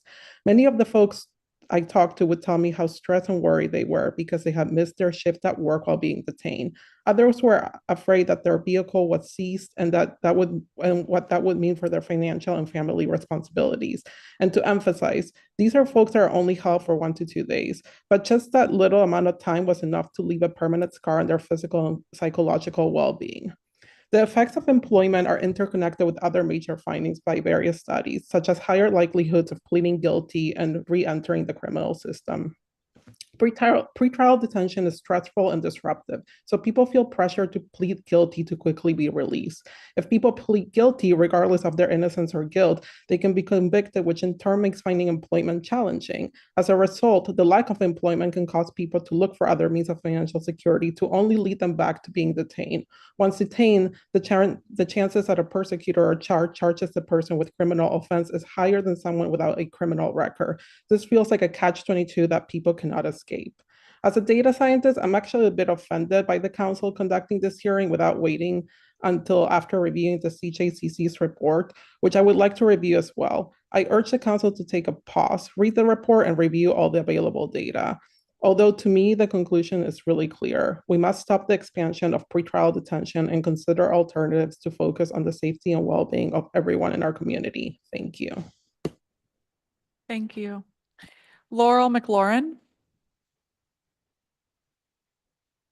Members of the council, thank you for the opportunity to testify. My name is Laurel McLaren. I reside in Ward 4, and I'm here to urge you to reject the permanent expansion of pretrial detention. Pretrial detention is punishment without conviction, and as you've heard from others, it upends people's lives. Jobs lost, families separated, housing put at risk. As a Courtwatch DC observer, I regularly witness how these decisions are made. Cases move fast. Defense attorneys only have a minute or two with their clients. Prosecutors routinely argue probable cause, and judges make decisions based almost entirely on a police report. The only consistency is this: the defendants are overwhelmingly Black and overwhelmingly male. Many appear to be unhoused, disabled, or living with mental health or substance use challenges. Over 87% of people in DC custody are Black, while Black residents are less than half our city's populations. That's not safety, that's systemic racism. And Courtwatch DC's data shows that the Secure DC legislature exacerbated this racial bias. After passage of the PPSEAA Act in 2023, we found that the proportion of Black individuals held pretrial in 2024 increased by 40%. I witness the impacts of over-policing in my community every day. Last week, I saw 2 Black teenagers cuffed and taken away by MPD at the Fort Totten Metro. And just yesterday, I watched as a Black neighbor who lives in low-rent housing near me was dragged down the street after he approached an unmarked vehicle staking out our block, which turned out to be plainclothes U.S. Marshals. Sadly, these are everyday incidents in DC because our system punishes poverty. Our neighbors are in jail, not because they're dangerous, and no, it doesn't make me feel safer. I feel grief over how our tax dollars are being wasted on jails and police instead of being invested in housing, mental health care, and education. And I feel outrage while we sit here debating how to lock up more of our neighbors. DC is fighting Congress for our 2025 budget, losing $1 billion in critical funding for schools, libraries, and rec centers. And instead of holding the line, our mayor has given in without getting a single dollar reinstated. We do not need more jail beds. We need more care. Diversion programs, legal aid, case management, real investments in our communities. That's what is proven to work. Decades of data back it up. Cages do not make us safe. Care does. And yet today you are being asked to make a dangerous expansion permanent before the council's impact report is finalized. That is reckless. We cannot legislate injustice based on racism and fear. So today you have a choice. You can double down on a system that criminalizes poverty, or you can chart a path rooted in dignity, safety, and justice. Please do not remove the sunset permission. Say no to the permanent expansion of pretrial detention. Thank you. Jenna Ruddock, Courtwatch DC.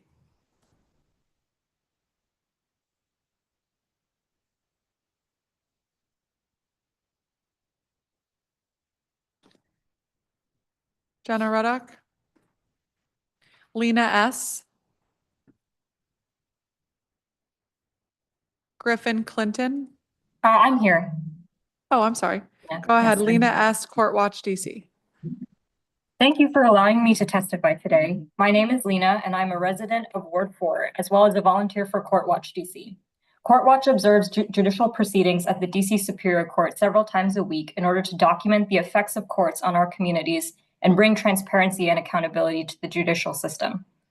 I'm here today to speak out against the Pretrial Detention Amendment Act, which would make Secure DC's expansion of pretrial detention in DC permanent.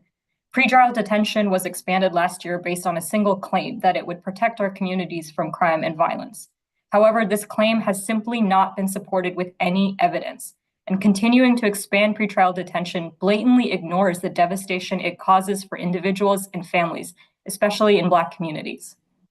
It is unacceptable to continue a policy we know causes abundant harm along racial lines, and yet has not a shred of evidence for its effectiveness. In DC, 90% of people who are held in DC jails are Black, even though DC's Black population only accounts for 45% of the district.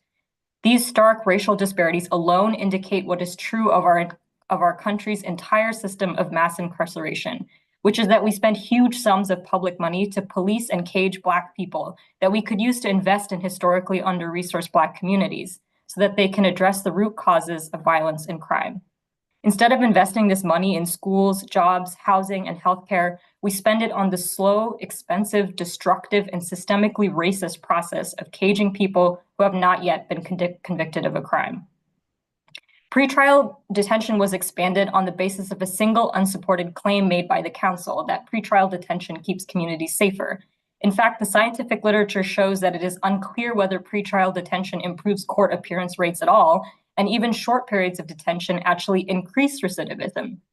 A study in New Mexico even showed that rebuttable presumption statutes lead to no better outcomes in terms of future violent crimes than randomly selecting people for detention would have. When your system is no better than random, you know you have a problem. The council member called the pretrial detention amendment a tool for judges, but the amendment makes pretrial detention the default rather than a proactive determination by the judge. Anybody who has been to C-10 knows that with the extremely limited time and resources that people in custody and their defense counsel have, it's very possible that the vast majority of cases that could be rebutted are not. Our legal system is supposed to assume innocence until proven guilty, not the other way around. Secure DC required that the Criminal Justice Coordinating Council study and report on the impact of the bill's pretrial detention expansion, but the council and the public have not yet received this report. The fact that this amendment is being considered before this report is even released is unacceptable. On top of this, we know that jail is incredibly harmful to people's mental and physical health and has long-term impacts on their economic well-being in terms of their jobs, their houses, and ripple effects on their families. Everyone should be considered innocent until proven guilty, and this bill goes against that.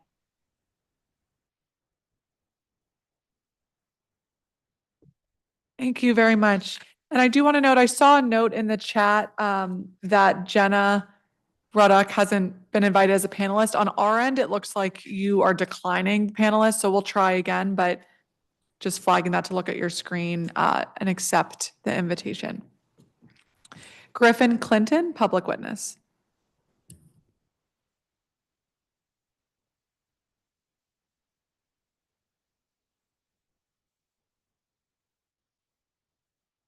John Payne. Hi, good morning.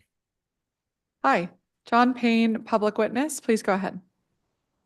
Good morning, members of the DC Council. My name is John Payne. I'm a born and raised Washingtonian, and I live in Ward 4. I'm here to strongly oppose the Pretrial Detention Amendment Act and the Residential Tranquility Amendment Act. Last year, the DC Council voted to continue with pretrial detention despite the fact that 93% of people released pretrial remain arrest-free during the pretrial period, and just 1% are arrested for a violent offense. Looking at this statistic, it's clear that just throwing people in jail doesn't keep us safe. But then what does pretrial actually do?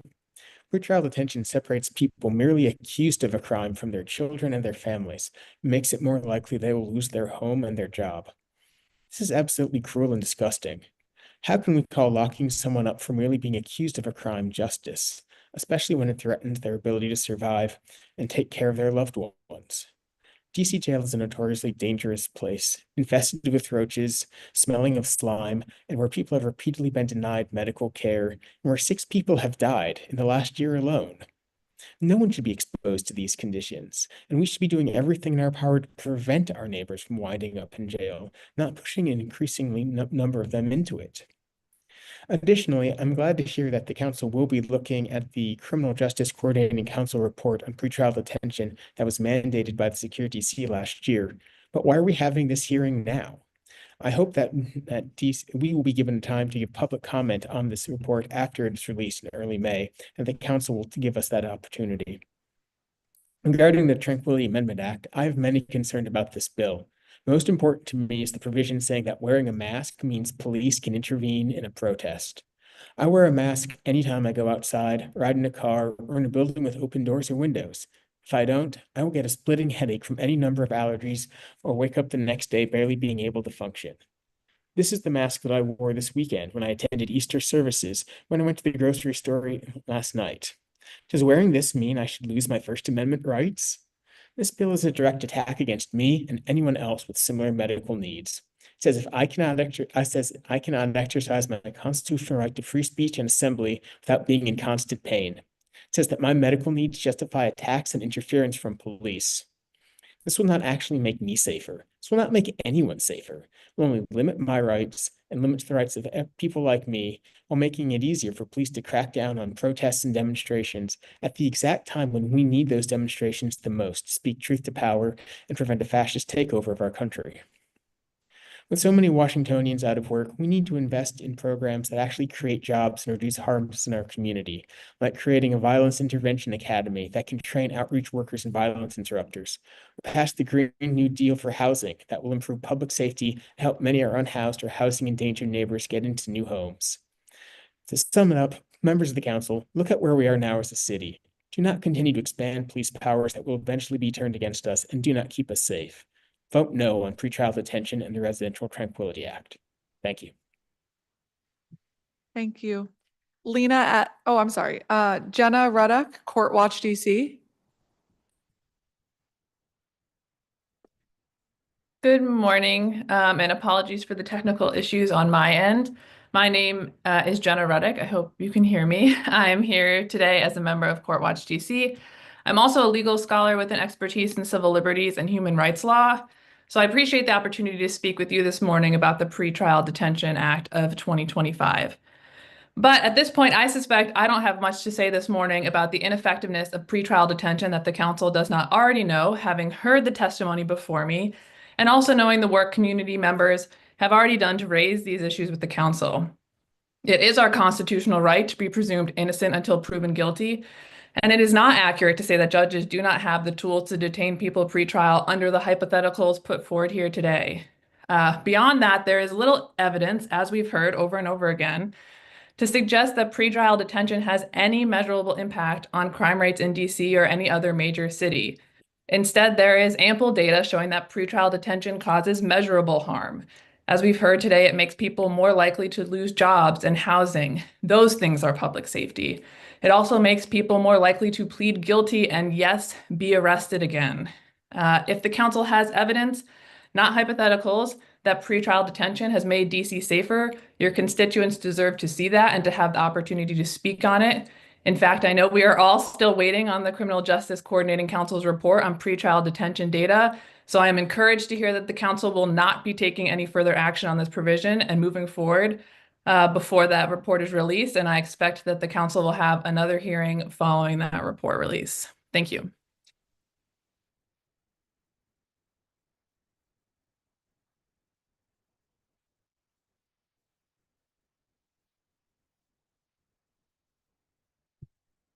Thank you. We're going to move along to the next panelist. Do we have Ruby Yearling on the call? Yes, I'm here. The floor is yours. Thank you. Thank you. So I'm a DC resident and staff member at Civil Rights Corps. Civil Rights Corps works with survivors of violence, individuals accused and convicted of crimes, families and communities, and government officials to create a legal system that promotes safety and equality. We have extensive experience litigating civil rights lawsuits that challenge unconstitutional practices in the criminal legal system, including overzealous pretrial detention policies. So I'm here primarily to speak in opposition to the Pretrial Detention Amendment Act. This detention bill severely infringes on due process rights and will make our community less safe in the long run. Given the current threats to DC's budget, we can only afford to spend our money on what we know makes the community safer. Enormous amounts of money and time go into caging people pre-trial, all while destroying their lives. And there's no data showing that jailing this expanded group of people causes a reduction of crime in the city. So like many other folks today, I want to emphasize to the committee that Secure DC's temporary pretrial provision was included along with the requirement that CJCC submit a report on its efficacy, which obviously has not been produced at this point. You asked for this report so that you could make evidence-based decisions on future legislation. To introduce an expansion of such a serious practice, caging legally innocent people in the overpopulated DC jail where people die regularly without even knowing the impact of Secure DC is dangerous and premature.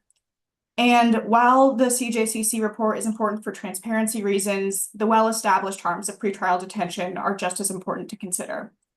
Pretrial detention separates people from their support networks and often causes them to lose their housing, employment, access to medical care, and custody of their children. Pretrial detention puts pressure on people to accept plea deals, which contribute significantly to mass incarceration. Studies have repeatedly indicated that all else equal, a person who is caged pretrial is more likely to have future contact with the criminal legal system than someone who is able to navigate criminal proceedings while living in their community. There's ample research showing that releasing people pretrial is incredibly safe and does not increase crime rates. Preemptively punishing people accused of doing harm leads to greater harm down the line. So please reject the dangerous Pretrial Detention Amendment Act and focus solely on investing in social and economic infrastructure that builds sustainable and effective models of community safety. And I urge you to carefully consider the aspects of all of today's bills that expand criminalization and make our community members more vulnerable, like the targeting of protesters and mask wearers in the Residential Tranquility Amendment Act, the creation of redundant crimes in the Kidnapping Amendment Act, and the increased reliance on punitive probation for children in the Justice Involved Youth and Community Act. This is a moment to be principled and brave about standing up and showing up for our city. Thank you. Thank you. Elizabeth Tang. Chair Pinto and committee members, my name is Elizabeth Tang. I lived in DC for 8 years. I've experienced multiple death threats, multiple sexual assaults, and assault by an MPD officer. I support actual violence prevention, but I strongly oppose all of Peace DC. First, council must vote no on expanding pretrial detention. As you've already heard and you already know, pretrial detention is not evidence-based. It does not prevent violence. Only 2% of people who are released pretrial are later arrested for a violent crime. And CJCC data shows that DC has not even been using Secure DC's expansion of pretrial detention to target violent and dangerous crimes. We've simply used it to detain more people for property crimes and probation violations. Pretrial detention is killing people. 95% of adults held pretrial at DC jail are Black, even though only half of DC is Black. Conditions at the jail are so egregious that a social worker there said it makes Rikers look good. Rikers. Pretrial detention also increases a person's chances of being rearrested later on or getting a harsher prison sentence. And when you are locked up before even getting a trial, you can lose your job, home, and even custody of your children, even if you are later acquitted. And not to mention, at least 19 people have died in the DC jail in just the last 3 years. 19. How many more people do you need to kill before you reconsider your choices? Secure DC last year was passed, and you claimed it was only a temporary expansion of pretrial detention with an expiration date. But of course, you've since delayed the expiration date multiple times, and now you want to make these changes permanent. It is high time for the council to vote no.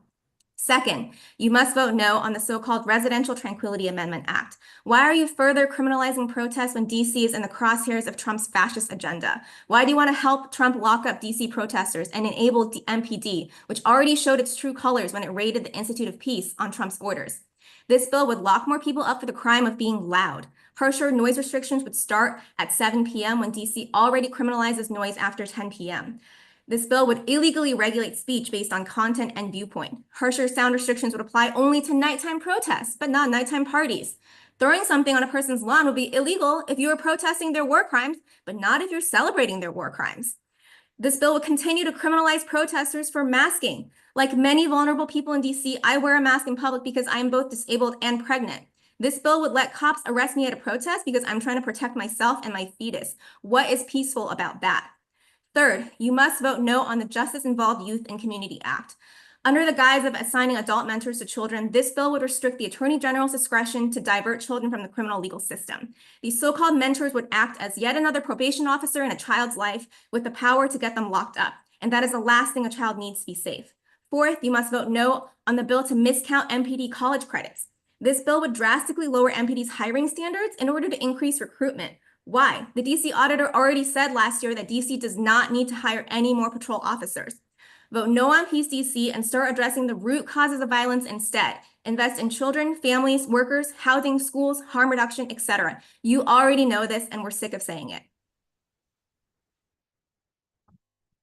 Thank you very much. I do just want to address something because I've heard 2 witnesses now talk about not being allowed to wear a mask. There is no provision anywhere in PCC that talks about not being able to wear a mask. So just want to make sure that that's very clear for the record, that everybody can feel free to continue operating as they would like. And I said that because this bill would amend different parts of the criminal code, and yet including the section that does criminalize protesters for wearing masks. And it claims to do this for tranquility reasons. And yet what it does is actually continue to let protesters wear a mask. So it's not adding it, but it is keeping it, and we're against that. Okay, but this bill, as you said, does not do anything in regards to people's rights to wear a mask, as they should continue to do so if that's their preference. Benjamin Merrick, public witness. Councilmember Pinto and members of the Judiciary Committee. My name is Ben, and I live in Columbia Heights, Ward 1.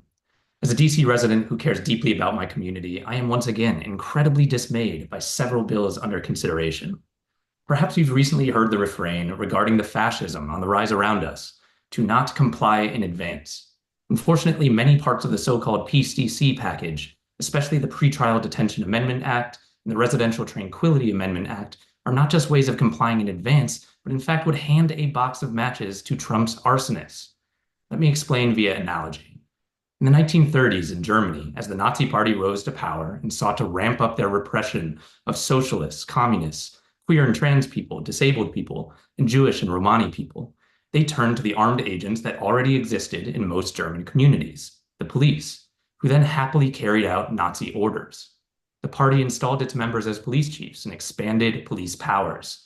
In particular, they gave the police the power to imprison people without trials, using what were called protective custody orders to jail anyone they suspected was a threat to security. And they placed people under preventive arrest. They decided that person was a professional criminal or a so-called asocial danger to the community. They did all this, of course, under the guise of fighting crime and disorder. So let me ask you, does this sound familiar? The terms protective custody order and preventive arrest are quite straightforward synonyms of pretrial detention. That is, jailing someone before they've had the chance at a trial. Those socialists and communists of the 1930s, well, today they're the young leftists protesting the ongoing US and Israeli genocide of Palestine, some of whom have already been imprisoned in Louisiana for writing op-eds. Today's criminalization of queer and trans people is being run straight out of the Nazi playbook. So is RFK's proposal to put autistic people on a registry. And where Jewish and Romani people were the Nazis' preferred racialized others, today the fascists have supplemented their anti-Semitism by castigating Black and brown people, especially our migrant neighbors, disappearing them into El Salvadoran concentration camps. And the so-called asocial dangers to the community, which back then referred to the poor and the homeless, are criminalized today just the same. So again, is this feeling familiar yet? The only difference I see is that in this case, the fascist party in power does not have to first expand police and detention powers themselves, because today the good Democrats of the DC Council seem prepared to do it for them. That is not just complying in advance, it is direct complicity in the horrors that are already here and the many horrors to come. Now you're probably grasping for reasons why surely this time and the DC police are different. To that I point to MPD's documented links to the fascist Proud Boys, or to the MPD showing up to pave the way for certain Nazi-saluting billionaires' goons to invade the offices of a non-governmental agency back in February. This time is precisely the same. Trump made his threats against DC autonomy abundantly clear. So with every single piece of legislation you consider, you must ask yourselves, how might the fascists weaponize this? You are the good members of the City Council of Berlin, 1932. The fascists have not yet usurped your authority, thankfully. I can promise you that the single worst way to prevent them from doing so is to quietly implement their agenda on their behalf in advance. So for the love of your future selves and your children and your constituents, begging you to do all that you can given your very real power in this exact moment, do not make pretrial detention expansion permanent, and do not give more reasons, such as absurd noise complaints, for the police to arrest our comrades in the streets protesting the fascist onslaught. Thank you. Thank you. Thank you to all of our witnesses, this panel. I do want to note we have been joined by my Ward 7 colleague, Councilmember Wendell Felder, who's also a member of the Judiciary Committee, and I'd like to turn to you now if you have any opening statement. Good morning, everyone. Thank you, Chairwoman Pinto, for hosting this morning's public hearing on these critical pieces of legislation that make up the Peace DC plan. As the Ward 7 council member, ensuring the safety and well-being of families in Ward 7 is one of my top priorities. While I recognize that our city has seen decreases in crime, unfortunately, neighbors living in Ward 7 continue to be impacted by crime far too often.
Let me try this now.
Okay, testing, testing.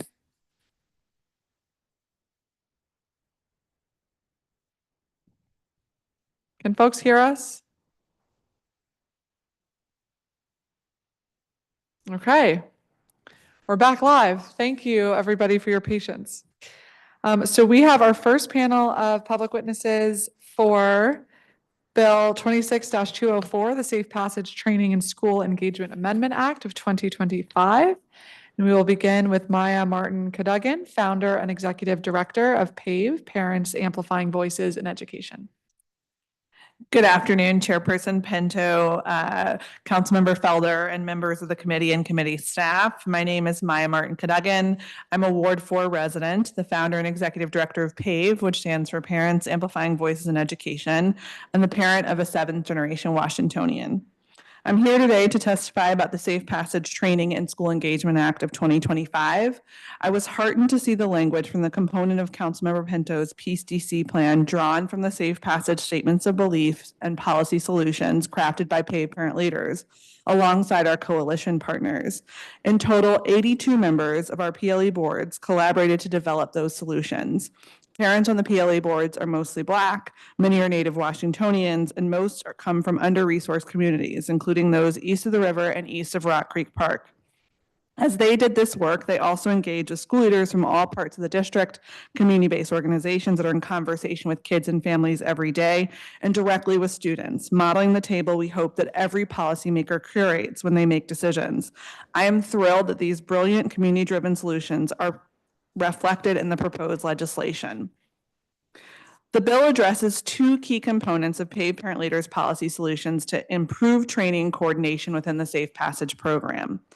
The first is that it adds training requirements for Safe Passage staff in areas that are extremely important to families, such as mental health, neurodiversity, conflict resolution, de-escalation, and more.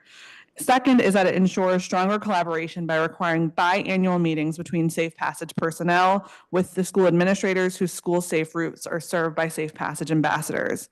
Now that we've been able to delve into the proposed legislation and how it aligns with the solutions PAVE parents and partners identified, I also want to share 4 recommendations that can make it even stronger. I appreciate that Councilmember Pinto has encouraged us to do so because we should all take a critical lens to make our policies even better in service to our kids. The first is standardize the training so that all Safe Passage staff have access to high quality preparation and support. As written, the additional training requirements for Safe Passage staff would be administered by the individual CBOs. Given the importance of the role of Safe Passage ambassadors, we would encourage that those who are doing the work are vetted on the ground by school leaders, community partners, and families.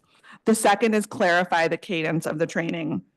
As written, Safe Passage ambassadors are required to receive monthly training around bystander intervention, which covers conflict resolution and de-escalation techniques.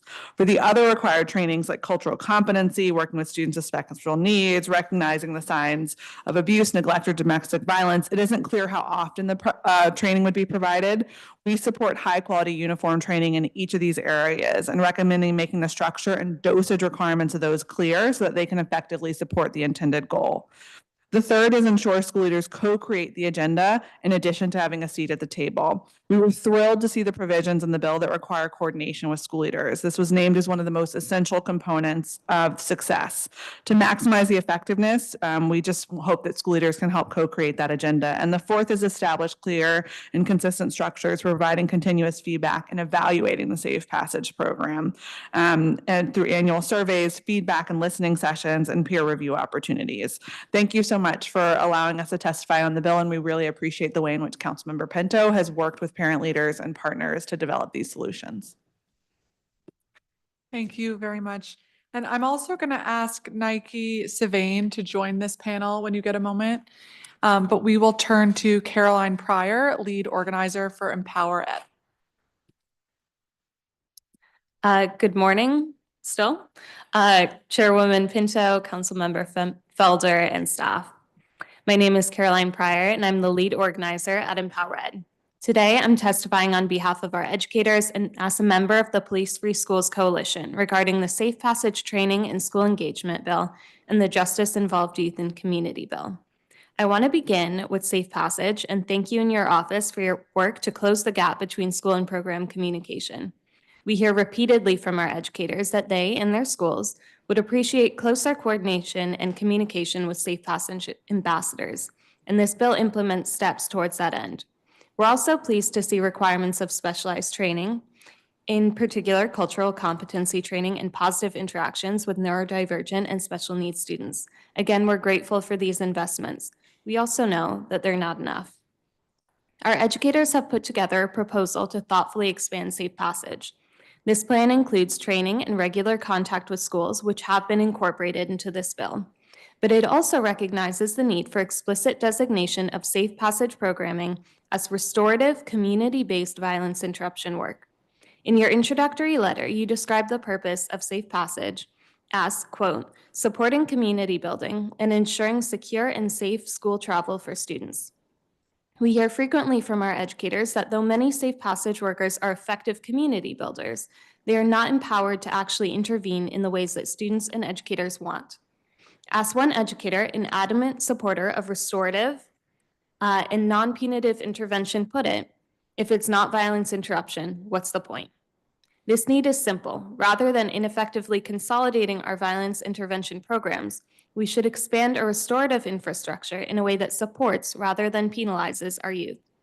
Our proposal also outlines a pilot for a small number of Safe Passage ambassadors to become school full-time employees who are able to provide consistent wraparound restorative support inside and outside of the school. In Safe Passage, we have an opportunity to rethink how we create conditions of safety, first and foremost through support, engagement, and care. Candidly, I'm hesitant to argue for a crime prevention program in the federal climate we operate in. Many of my colleagues feel that the trend is swinging unencumbered towards criminalization of our youth, and that our laws, however well-intentioned, are facilitating the school-to-prison and school-to-deportation pipelines. Safe Passage can offer a model of true community-based restorative safety networks. But if this is to be the case, we need to be explicit in shaping Safe Passage as an anti-racist program, which empowers communities, disrupts and de-escalates violence, and stands against punitive models. In my remaining time, which is limited, I want to turn to the Justice-Involved Youth and Community Bill. We certainly agree that justice-involved youth are in need of more resources, which enable them to continue their education, be in community, and feel supported and loved. Youth need trusted adult figures in their lives, not only in a time of crisis. Last council session, Robert White introduced the Youth Mentorship Through Community Engagement Bill, which was written with ongoing youth input and offers a proactive mentorship approach. And we encourage this committee instead to consider B-25-742 in ways that that bill could be expanded to triage intensive support for the most in need youth. We must build a genuine voluntary foundation of trust between youth and adults who serve them. Thank you for your time. I welcome any questions. Thank you very much. And I do just want to note, this is kind of a procedural point, but I supported that bill. I think it was a great bill. I would love to see it more expanded as well. This committee has jurisdiction over a particular set of agencies. And so the bills that we can move out of this committee are then tailored to that particular set of agencies, which is why the Justice Involved Youth Bill focuses on kids who are already part of the justice system and have been provided one of these deferred disposition agreements. But I hear you on the broader set of interventions that are needed, kind of citywide and council-wide. I do just want to ask you about the report and set of recommendations you mentioned. Is that something that's published that we can find a copy of somewhere? Yes, the Safe Passage proposal from EmpowerEd, yes. So that is going to be in Fair Budget Coalition's FY26 proposals, and you can read it there. Okay, great. Will you make sure the committee has a copy of that? Great, Yeah. thank you. Eli McCarthy, Director, DC Peace Team. Hello, thank you so much for this opportunity. I am the director of the DC Peace Team, but also a professor at Georgetown University in Justice and Peace Studies. The DC Peace Team began in 2011, and we were co-founded by Cortez McDaniel, who grew up in Southeast DC. And he spent some time in prison, and he came out wanting to do something constructive in his community. We took a training together on a practice called unarmed civilian protection, which is offered by the Nonviolent Peace Force, which deploys such units in war zones all around the world. After the training, Cortez said, we can do this in DC. His first idea was a safe passage program. The DC Peace team supported this, and now the focus for us is on cultivating the habits and the skills of nonviolence in our daily life so our communities can better resist injustice and build a more sustainable, just peace. So we offer nonviolent skill training, such as bystander intervention and de-escalation, nonviolent communication, restorative justice circles, trauma awareness, and unarmed civilian protection units, as well as anti-racism. We've trained over 12,000 people in over 200 different organizations, and we also deploy unarmed civilian protection or community safety units to neighborhood events, political demonstrations, and ongoing community spaces. For example, since August 2021, we've deployed a community safety unit at Columbia Heights Civic Plaza, and Fresh Farm Market has hired us to be there during their Wednesday and Saturday markets. We've had over 270 de-escalations, including 6 knife incidents. We also connect people to resources in the plaza, such as housing, detox, treatment, jobs, and so forth. 2 recommendations. 1, include a provision in the Peace DC plan for broad nonviolent conflict skill training to key sectors of the DC community. Such training could include nonviolent communication, bystander intervention and de-escalation, restorative circles, and unarmed civilian protection units. Key sectors could include not only safe passage workers, but also school leaders, youth leaders, other safety workers, government officials, community leaders, and religious communities. This will help us become more equipped and capable to engage conflict constructively, as well as prevent and diffuse violence if it occurs. Second, include a provision in the Peace DC plan to develop and deploy community safety units in various neighborhoods. These would be civilian, unarmed, and trained in de-escalation skills with credibility in the neighborhood. They could be deployed to key neighborhood events where there may be some concern about hostile conflict, such as political events, arts night, musical performances, sporting events, farmers markets, etc. They would have a broader scope than the Department of Behavioral Health's community response teams, which is focused on mental health situations, and the violence interrupters, which are focused on shootings and homicides. They would contribute to making it much less likely that neighborhood conflict would escalate into situations of gun violence. Thank you. Thank you very much. Nicole Travers, Senior Director of School Support and Program Data, DC Charter School Alliance.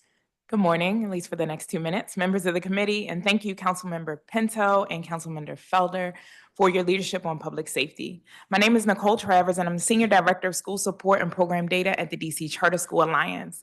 We advocate on behalf of 68 nonprofit organizations operating 134 public charter schools in the district, serving nearly 48,000 students from early childhood through adult education. I'm here today to voice our support for the Safe Passage Training and School Enhancement Act of 2025 and offer recommendations to further strengthen this bill. First, I want to thank the Deputy Mayor for Public Safety and Justice, Apia, and her team, especially Jasmine Benab, Director of Community Outreach, for their proactive and collaborative leadership since the management and oversight of Safe Passage program was shifted to their office. At the Alliance, we are deeply committed to the safety of our students and our communities. For the last 2 years, in collaboration with the Public Charter School Board, we've hosted biweekly safety calls with leaders from more than 80% of our charter LEAs and representatives of district agencies like MPD, DDOT, Homeland Security, and DMPSJ, and the DME. The biweekly calls serve as an ongoing virtual forum for charter school safety leaders to share their concerns and recommendations directly with the district's public safety officials. These calls have surfaced real issues and generated direct responses, from MPD deployment adjustments to more targeted support from VIs and Safe Passage teams, and helped inform the DME's March 2024 School Safety Enhancement Committee report. Since working with the DMPSJ's team and Ms. Benab, we have seen many positive changes and enhanced responsiveness from the Safe Passage program. For example, after an off-campus fight earlier this year involving students from Ward 7 schools, Ms. Benab immediately contacted us to help connect us with school leaders and coordinate a plan to de-escalate tensions. Similarly, when gunfire was heard near a Ward 4 school without regular safe passage coverage, Ms. Benab quickly arranged deployment of a team to provide on-the-ground support to a school community. This is the responsive and strategic leadership that defines an effective safety program. Beyond emergencies, this team has also shown real commitment in building trust among stakeholders, like hosting back to school resource fairs to engage students and families in a positive environment. Likewise, the development of tools like the public interactive safe passage route map has helped school leaders to coordinate their own efforts more efficiently and provides useful information about safe passage support along critical routes. As we continue to collaborate with DPMSJ and other stakeholders to improve school safety, we welcome this legislation's focus on regular convenings of school leaders, safe passage program staff, and safety agencies, and the new requirements for enhanced training for safe passage workers. I have 3 recommendations we believe will further strengthen the proposal. First, we recommend creating structures that allow school leaders from both the charter and DCPS sectors to provide input on agenda topics for the twice-yearly safe passage convenings. Second, while we support the training topics in the bill, we recommend that the training be standardized and developed with expert as OSSI as well as school leaders. And finally, we recommend establishing a simple ongoing feedback process, such as an end-of-year short survey that will allow for school leaders and CBOs to reflect on further refinement of the program. Overall, we're proud to be strong partners with Deputy Mayor Public Safety Justice, DME, and we appreciate your time and thoughtful recommendations. Thank you so much. If I can ask if we make a little bit more room for Naike Savain, we're going to do the 5 of you on this panel, and then I'll have some questions. Thank you all. Naike Savain, Co-Executive Director of Black Swan Academy.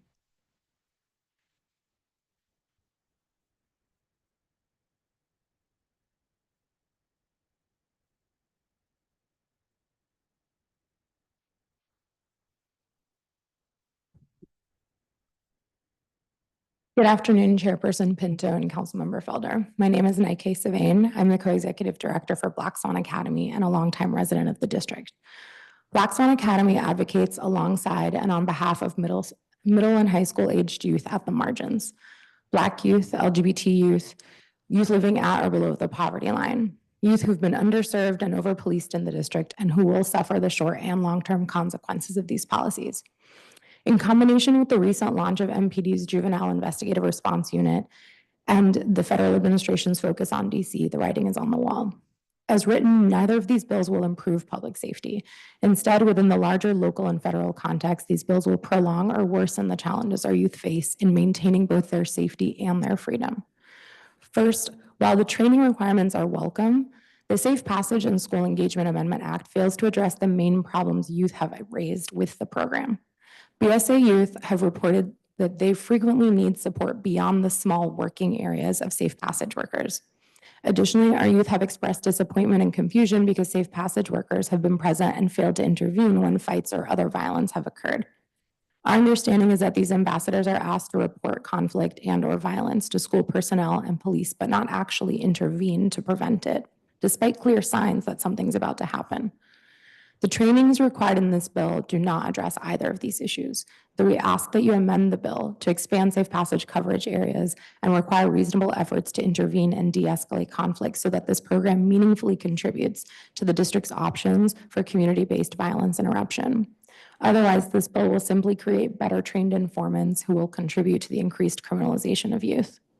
Even more egregious, the Justice Involved Youth in Community Act is a wolf in sheep's clothing. This bill masks as prevention and support, but actually makes it more difficult for youth to successfully complete their consent decrees, deferred prosecution agreements, and deferred disposition agreements. Instead of facilitating completion, it adds another hoop to jump through and more intense surveillance for youth who are already saddled with numerous obligations to complete their agreements and for whom any violation could result in revocation. What you're calling wraparound support provided by a quote unquote trusted adult is actually obligatory case management by another probation officer who's required to report on the youth's compliance or lack thereof every month. Again, this bill would create more informants who would contribute to the criminalization of youth, disproportionately Black youth. And therefore, we oppose the Justice Involved Youth and Community Act in its entirety. Finally, I invite you again to hold hearings that directly impact youth when they are actually available to participate. Last month's youth roundtable held by Chairman Mendelson saw 100 youth testify from across the district. Young people have a lot to say and they are willing to engage, but you have to make space for them by holding hearings outside of school hours. Black Swan Academy would be happy to help make that happen. Thank you. Thank you. Thank you all very much. And I totally agree that we need to have multiple access and touch points. I was glad to join you all at the Black Swan Youth Forum, where we heard from dozens and dozens of youth in large settings and small settings. I had community engagement events over the last several weekends. We try to do events at nighttime, early morning hours, lunch hours, and during business days. So I'm always open-minded to 7 days a week, every hour of the day, to try to reach people where they are.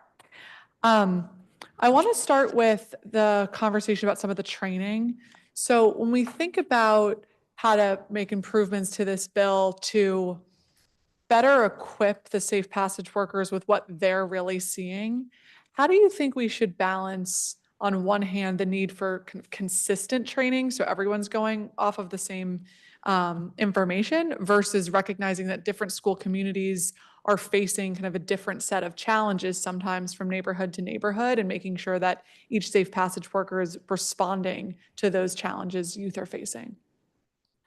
Yeah, I mean, I think that's a good question, and always something that we have to balance in government, right? Is like, how are we making sure that we're being responsive to the needs of communities? I think this is why part of what Ms. Travers and I both testified about is doing the surveys and the listening sessions around the program every year to understand where those discrete needs are and what they look like differently by community. And I think the more we can ramp up the relationship between the stakeholders who are a part of this, right? School leaders, students, educators, and the program, I think the better, right? So that then we can tailor that. I think some of the things that paid parent leaders have asked for are things that you're going to encounter no matter what school community, like issues around how are you dealing with students who are neurodivergent. We have students who are neurodivergent in every single community. And so I think having consistent dosage around some of those issues that we know are consistent is also important. So I think it's good that the bill names them as things that are important, but then also making sure that we're giving people the real and robust training. And as I think Ms. Travers also mentioned,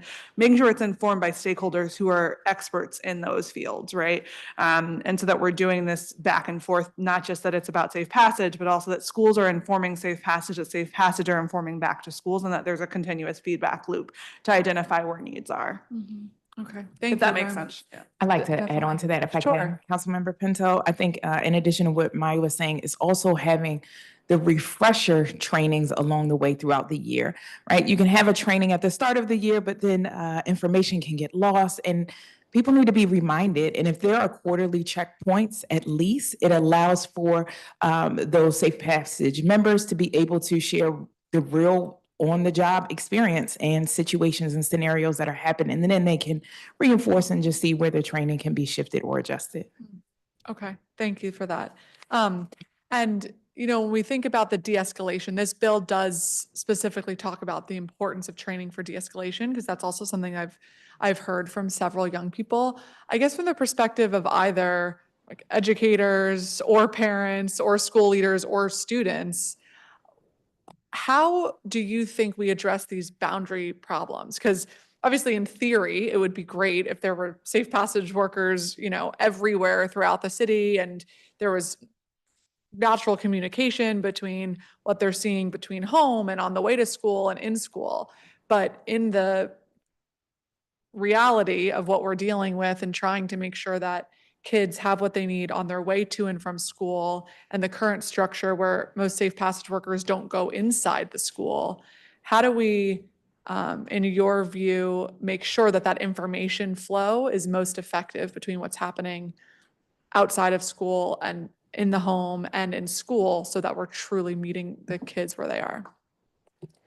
So one thing that our young people have proposed is not strictly about the communication that you're asking about, but it's actually more concretely, they've proposed like shuttles to and from maybe the school to a designated safe area or other sort of a metro station or something, because that way they sort of bypass some of the larger areas where there aren't safe passage workers to begin with. So that's like a very concrete way that young people envision having a safer path to and from school. And would these shuttles take every young person home, or they would be kind of different meetup points? If we have the opportunity to take every young person home, that's obviously the safest route. My assumption is that we don't have that capacity in this moment. And so taking them to maybe a metro station or somewhere else, there will be other staff, other people present. That could be an alternative unless and until we have the opportunity to actually have transportation and take young people directly to their homes.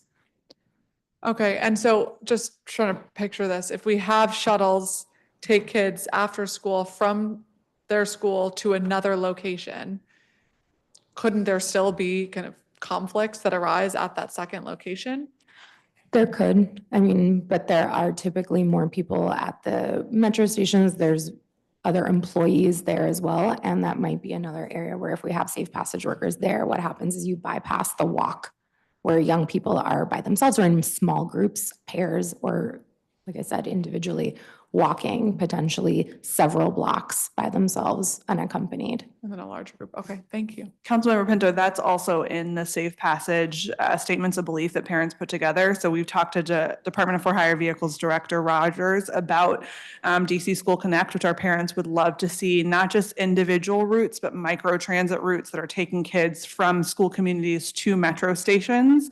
And so you can see some of that, like that parents have also put together and also support that in those statements. And I think part of it is us figuring out how do we get creative about using programs that already exist, because sometimes those buses aren't running throughout the day. And so you can figure out how you're aligning different routes based upon school pickup and drop off times, which are different among 63 LEAs, to get that done. And instead of dropping a person directly close to home, you can take more students to and from metro stations, depending on pickup and drop off time. So that's something that's outlined. And we have talked to Director Rogers about, and they are open to thinking about. I think it's just the operations of transit is a question mark, but our parents are also in support of that. Thank you. I'd like to also add, if I can, I think this is also a point where expanded hours of safe passage workers would be helpful, right? If students are a part of after-school activities, late evening games, sometimes that's a deterrent for students to even want to participate or engage. And these are the very programs that allow kids to be excited about coming to school. So this can also have a direct impact on reducing chronic absenteeism and truancy. If I could very briefly speak from the educator perspective, I know that some safe passage workers we've heard are active in schools and that there is that sort of reciprocal relationship where what's happening, the programming that is happening inside schools is continued outside of the school building footprint. And that is really effective. And in that case, the students and the educators, everyone is on the same page about what the students need in a sort of restorative manner. And it isn't just operating as an informant program. And so I think one of the pieces of our proposal that we're really excited about that our educators push for is the concept of having a safe passage worker come into schools and really concretizing that path. And I think even if we don't have, I don't want to say even if we don't have the budget for that this year, I think just clarification that safe passage workers don't just need touch points in schools, but they can be active members of the school community, and that there can be that through line of programming, and just uplifting models in schools where that is happening is really helpful in making sure that it feels like a community-based approach versus just another set of eyes to report, what's going on with you to the police, and where it feels sort of antagonistic sometimes. Okay, thank you so much. That's really helpful. I wonder if that's one of those things that was well-intentioned of we want to make sure that we're actually marking down what's happening so we can track it, and wasn't, in my view, meant as this punishment-like environment. It was really for care, but I can see how over time that may have become a little less trustworthy if you feel like you're just going to have it something notated versus actually de-escalating. So thank you all for that. I want to ask you, Mr. McCarthy, and thank you so much for the work that you do. When you talk about kind of community-based peacekeepers, are you envisioning that kind of similar to our current violence interruption model or like our safe passage model? Or are you envisioning kind of an entirely different workforce? Yeah, I think it's a great question of imagination. My understanding of the violence interrupters is that certainly they do great work, but their sort of focus point is on reducing shootings and homicides, right? And part of that is kind of shifting community norms and so forth. Safe Passage seems to have a particular focus on the school kind of space. Sounds like the training is getting scaled up, and that's, I think, really important. The practice of community safety units, I think, can be have a broader scope. So, for example, we've been hired by Fresh Farm Markets to do their farmers markets. We've been hired by District Bridges to do their arts nights, in different wards. There's a number of other events that happen in neighborhoods where these could be useful, and they could be part of different neighborhoods that are available kind of throughout the day to kind of deal with different kinds of conflicts that come up in the community, before it gets to like, I might be ready to shoot you kind of stage. And I think it can empower or increase the capabilities and draw on the strengths of the community to really like engage conflict constructively in our families, in our neighborhoods, and so forth. So, yeah, I mean, in terms of like the structure, that's just kind of the experience that we've had. And I think there's a lot of room for growth in terms of where it can apply, and just excited to kind of explore that. Great, thank you. Thank you all. I'm going to turn to Councilmember Felder for a round. Do you have any questions for this panel? Thank you, Madam Chairperson. And thank you to all of the panelists for your comprehensive questions. I'll start off with you, Maya. During your testimony, you mentioned 4 recommendations. From that, it made me think, come up with this question. What has some of the feedback been from educators as it relates to the work that the Safe Passage ambassadors are doing? You mean from parents, or you said educators, you mean parents? Parents, yes. Yeah. Parents and educators. I think it mirrors a lot of the experience that everybody on the panel talked about. I think there are highlights, kind of like what Ms. Travers talked about in terms of the better coordination of the program that has happened under DMPSJ and being more responsive to school leaders and families, seeing that is changing. I think in terms of what Ms. Pryor mentioned, I think we have examples of when schools have really strong relationships with their Safe Passage ambassador contractor and what that looks like and how that means that the program operates very, very differently, because it really has to be centered in relationship. And there are some schools that are really close with their Safe Passage ambassador programs, and they are in and out of the building. And sometimes they're even giving them some of their own trainings. And updating them regularly, but that's not consistent. I think some of that is, we also want to recognize, like as parents, like we recognize that like some of these safety things are all the same issue of very few of these roles are full-time jobs. And I just like that's consistent across Safe Passage workers. It's consistent across crossing guards. It's consistent across DC School Connect. I think the challenge we have is that these are majority Black people roles, to be honest, in our city that do not get paid a full-time wage.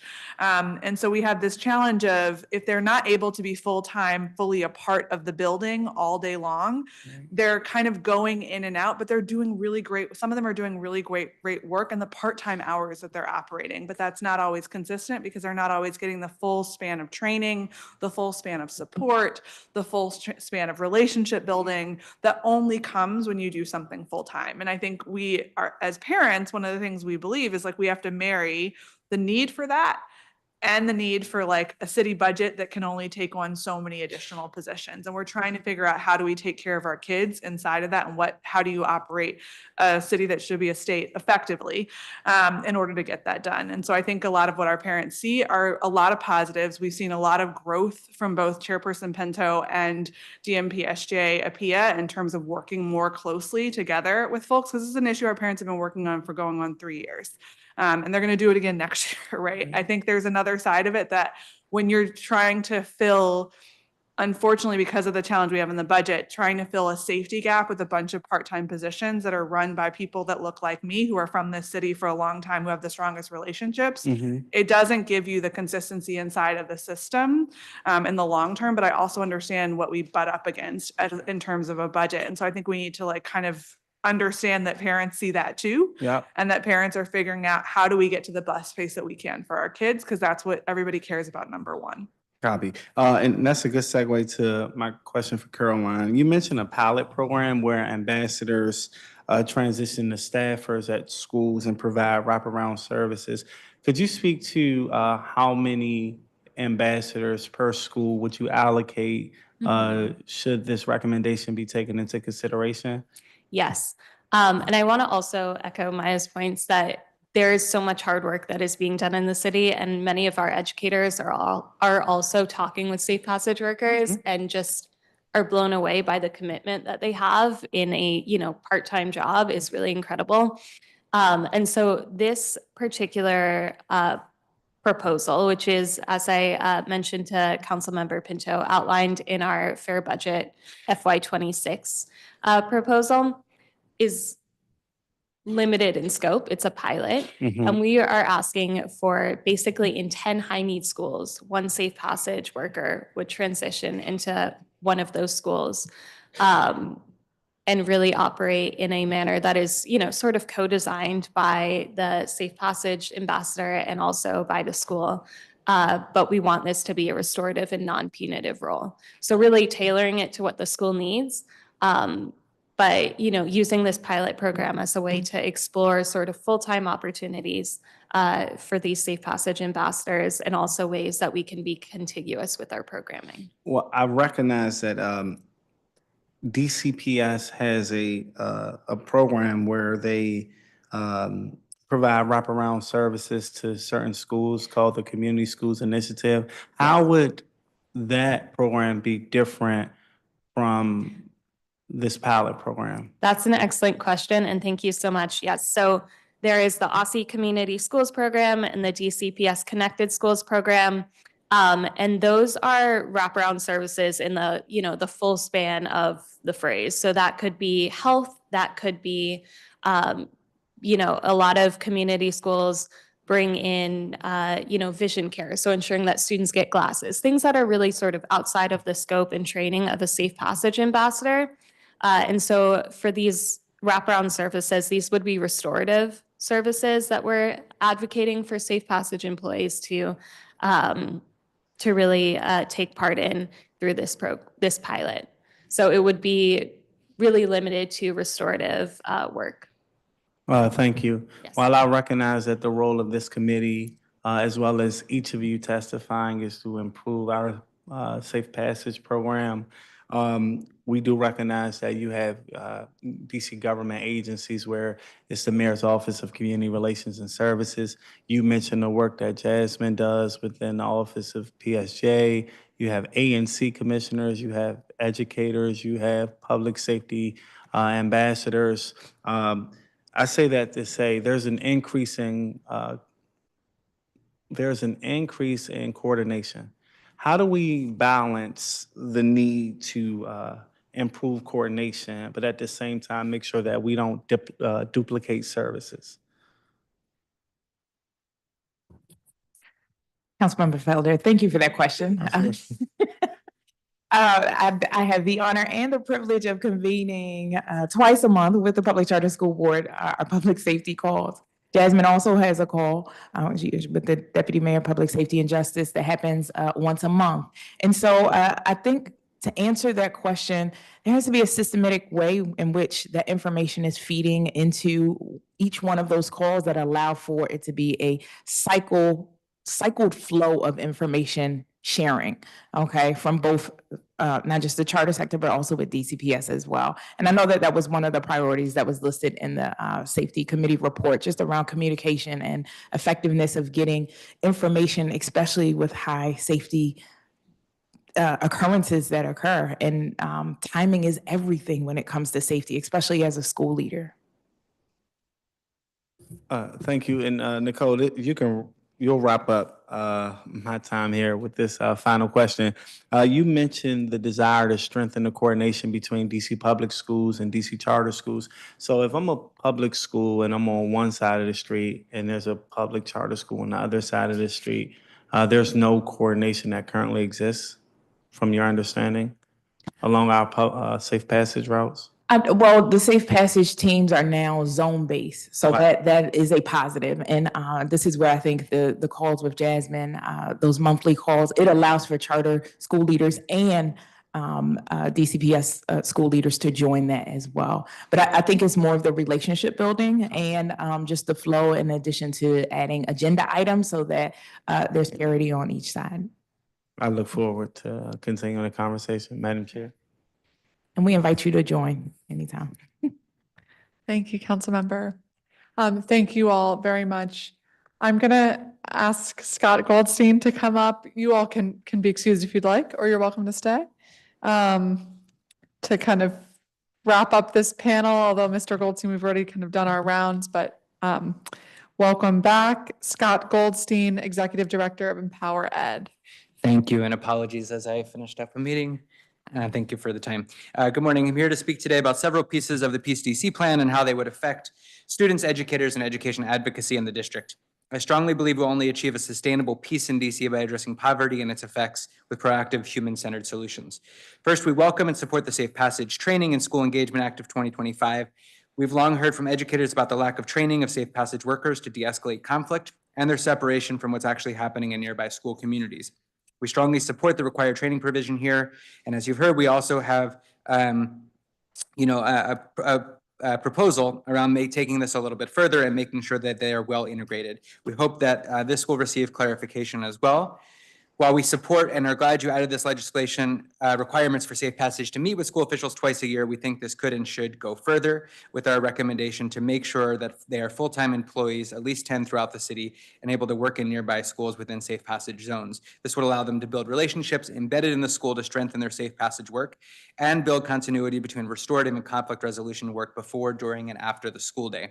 Second, I want to speak strongly against both the Pretrial Detention Amendment Act and the Residential Tranquility Amendment Act. First, pretrial detention does not work. A 2018 study in the American Economic Review found that pretrial detention has no net effect on future crime, but does lower the defendant's chance of future employment. Another study in the Journal of Law and Economics by Emily Leslie and Nolan Pope found that while pretrial detention lowered the probability of rearrest during adjudication, any positive effect was more than offset by the increased probability of recidivism within 2 years of disposition for those who were detained pretrial. So firstly, it doesn't work, and no attempt to link decreased DC crime to implementing pretrial detention in the Secure DC bill has shown causality. In fact, we know the numbers before were headed in the downward direction before implementation. But second, and perhaps just as important right now, I want to emphasize this as someone speaking from the education perspective. Our youth deserve from their local government a model of due process rights. Every day we're seeing headlines about the erosion of these rights at the federal level. To erode these rights locally continues to undermine what educators teach in the classroom about American values and our supposed system of justice. There is no gain short or long term. It only makes some people feel better at the expense of justice. But elected officials should have the courage to do what research and morality dictates is the right thing to do, not the politically expedient. Finally, on the Residential Tranquility Amendment Act, I must speak against this as an advocate and citizen who values free speech. One of the things that can drive me crazy as someone who cares deeply about local government and policy is that we have thousands of residents in DC who care a great deal about national politics, but pay little attention to local politics and policy. I'm sure you all feel that dynamic every time you campaign. And while there is an attempt here to protect residents from disruption in neighborhoods with this bill, those who care about local government should want political activism to take place within our neighborhoods and not only downtown or on Pennsylvania Avenue. We need to encourage local activism and neighborhood-based organizing. Banning noise amplifying equipment, especially when a single megaphone is included, is a move against the right to protest. 7 p.m. is not late at night, and this time frame goes way too far, and I believe the bill gives too much discretion. I will say, as someone with young kids, if this is a close call for anyone, that my kids' future, the things protesters are fighting for, is much more important than I'm struggling to fall asleep once in a while because of a loud noise of protest in the streets. We must choose democracy. We thank you for holding this hearing and encourage the council to prioritize in the coming budget and legislation efforts to lift residents out of poverty and help them thrive. That is the only way to a peaceful DC. Thank you. Great. Thank you very much, Mr. Goldstein. We're going to move on to our virtual witnesses, but thank you for your testimony. Appreciate you being here. Okay, as a reminder to our virtual witnesses for this bill to please accept your invitation to join as a panelist. Katie Donnelly, Raymond Whedon, Nia White, Dawn Smith, Quiana Lamons, Siobhan Saul, Catrice Fuller, and Themba Massamini.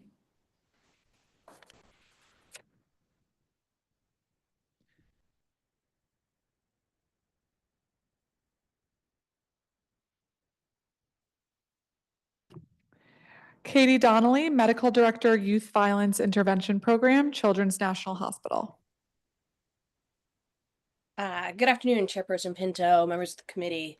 My name is Katie Donnelly. I'm an emergency medicine pediatrician and the medical director for the Youth Violence Intervention Program at Children's National. Thank you for the opportunity to provide testimony in support of Peace DC plan. My testimony will focus on support for youth, trauma-informed care, and targeted community investments, as well as support for B26-0204, the Safe Passage Training and School Engagement Amendment Act of 2025. As one of the top 10 children's hospitals in the nation, as ranked by U.S. News and World Report, Children's National sees firsthand the impact that violence and trauma have on the children we serve. Injury due to a firearm or community violence can drastically change a child's life trajectory, either due to medical complications, mental health challenges, or disengagement from both school and supports. Exposure to violence, including seeing someone assaulted or killed, hearing gunshots, or having family members injured, also impacts children. We know that children who live in neighborhoods highly affected by violence have poor mental health, physical health, and school attendance.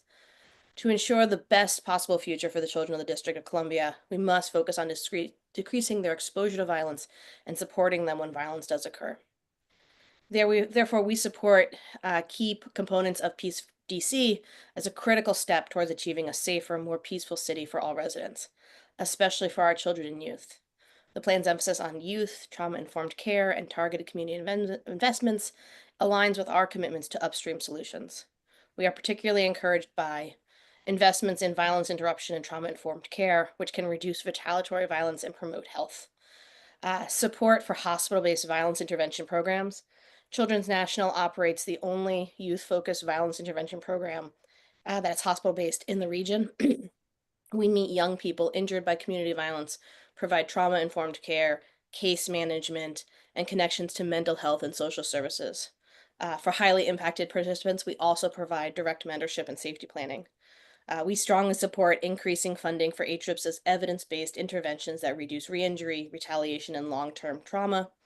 We support the merging of our district's violence interruption programs for more consistency and better outcomes for our clients. We have support for safe passage training.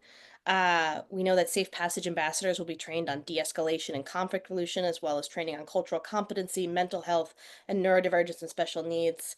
This training is essential to ensuring that safe passage personnel can respond with both compassion and effectively to children with behavioral health conditions, developmental differences, or trauma-related challenges. We also support truancy prevention and support services. We know chronic absenteeism is one of the earliest indicators that a young person is facing challenges, whether related to health, trauma, family stress, or school climate. Rather than punitive responses, we need compassionate, coordinated systems that address those barriers. We recommend investment in school-based and community-based programs that provide tailored support. It is through investing in our youth, their physical and emotional health and well-being, that we pave the way to a brighter future. For these reasons, we are so pleased to support the Peace for DC goals we have detailed. Thank you for your attention, and I'm happy to answer any questions. Thank you. Raymond Whedon, Executive Director, Thurgood Marshall Academy Public Charter High School. Nia White, Public Witness. Good afternoon, Councilmember Pinto and members of the City Council. My name is Nia White, and I am the principal of the Congress Heights campus of Center City Public Charter Schools located in Ward 8, a safe passage priority area. I appreciate the time and effort invested in trying to ensure that the city's safe passage program is effective, efficient, and most of all, set up properly to actually ensure safety and security for our students. As a building leader that has had to stand up my own safe passage efforts for my students prior to this programming, serving as a safe passage concept facilitator to city agencies and schools, and collaborating across the city to bring stakeholders together around safe passage and man the block efforts. I know how important it is for school leaders to be involved in the planning, implementation meetings, and ongoing professional development efforts to support and help safe passage truly flourish. I know it may be a challenge at times to involve so many building leaders, but never straying away from the school collaborations is what it will take to make this program successful. From what I personally observe or experience, there is an opportunity for unified training, not only in de-escalation, but conflict resolution, as well as the use of body-worn cameras to not only document any and all altercations, but as a solidified way to monitor program success and implementation. Additionally, there should be full-scale presentations from the CBOs and Safe Passage ambassadors held at each school, assembly style, to also not only raise unified awareness of their positions and purpose, but to communicate to students with building staff and administrators of what the students and families can expect from them and what the school and the Safe Passage ambassadors expect from the students. Additionally, to ensure that there is ongoing communication between all schools and Safe Passage, CBOs and ambassadors, a beginning, middle, and end of the year survey should be utilized that uses numerical metrics and also captures written feedback to serve as a report card for the communication, collaboration, and responsiveness of the program with each school. This allows for actionable data to be used to determine where wins, gaps, and opportunities are, as we presently do not consistently have solidified transparency or trust with present data, outcomes, and programming. I thank you for the opportunity to speak with you all today, and I am open for any questions. Thank you, Ms. White. Dawn Smith, parent leader from Parents Amplifying Voices in Education. Good afternoon, everyone. Good afternoon, Councilmember Pinto. My name is Dawn Smith, and I'm a Ward 7 resident. I also am a citywide and Ward 7 board member with PAVE. I'm a proud mother of 3 amazing children. My eldest daughter is a DCPS grad. My son is a senior at Washington Leadership Academy, and my youngest daughter is a kindergartner at Van Ness Elementary. I am here today to discuss the importance of Safe Passage and share my support for the Safe Passage Training and School Engagement Amendment Act of 2025. The district is facing an extremely challenging budget year. We are going to have to make choices and change our approach. This is why it is important to look at the programs we already have and think about how we can improve and strengthen them. We have already made significant investments in the Safe Passage program. We must continue to strengthen the program so Safe Passage ambassadors can serve students to the best of their ability. This is why I was so pleased to see the legislation introduced. PAVE parent leaders believe in the importance of Safe Passage. Thank you, Councilmember Pinto, for taking PAVE's ask from DC Parent Voice and Choice Week and implementing them in your work. As the bill is written, it increases the training that Safe Passage ambassadors receive. I believe the increase in training will further support SPAs. It is important that SPAs receive training across a variety of areas because they support a variety of students, each with unique needs. This legislation helps support SPAs in thinking about all aspects of a student. I would like to see 2 modifications made to the bill to ensure that the training is effective. As the bill is written, SPAs will receive bystanders intervention training monthly. However, the cadence for the other trainings, such as cultural competencies, mental health, and neurodiversion, special needs, and recognizing signs of abuse, is unclear. I urge the council to clarify the cadence of these additional trainings. Just like there is training I must take annually for work, I would like to see the other trainings discussed in the bill by requiring annually at the very least. The second modification that I would like to see is the standardize of training across CBOs. My children go to different schools in the district, and my youngest is beginning her educational journey.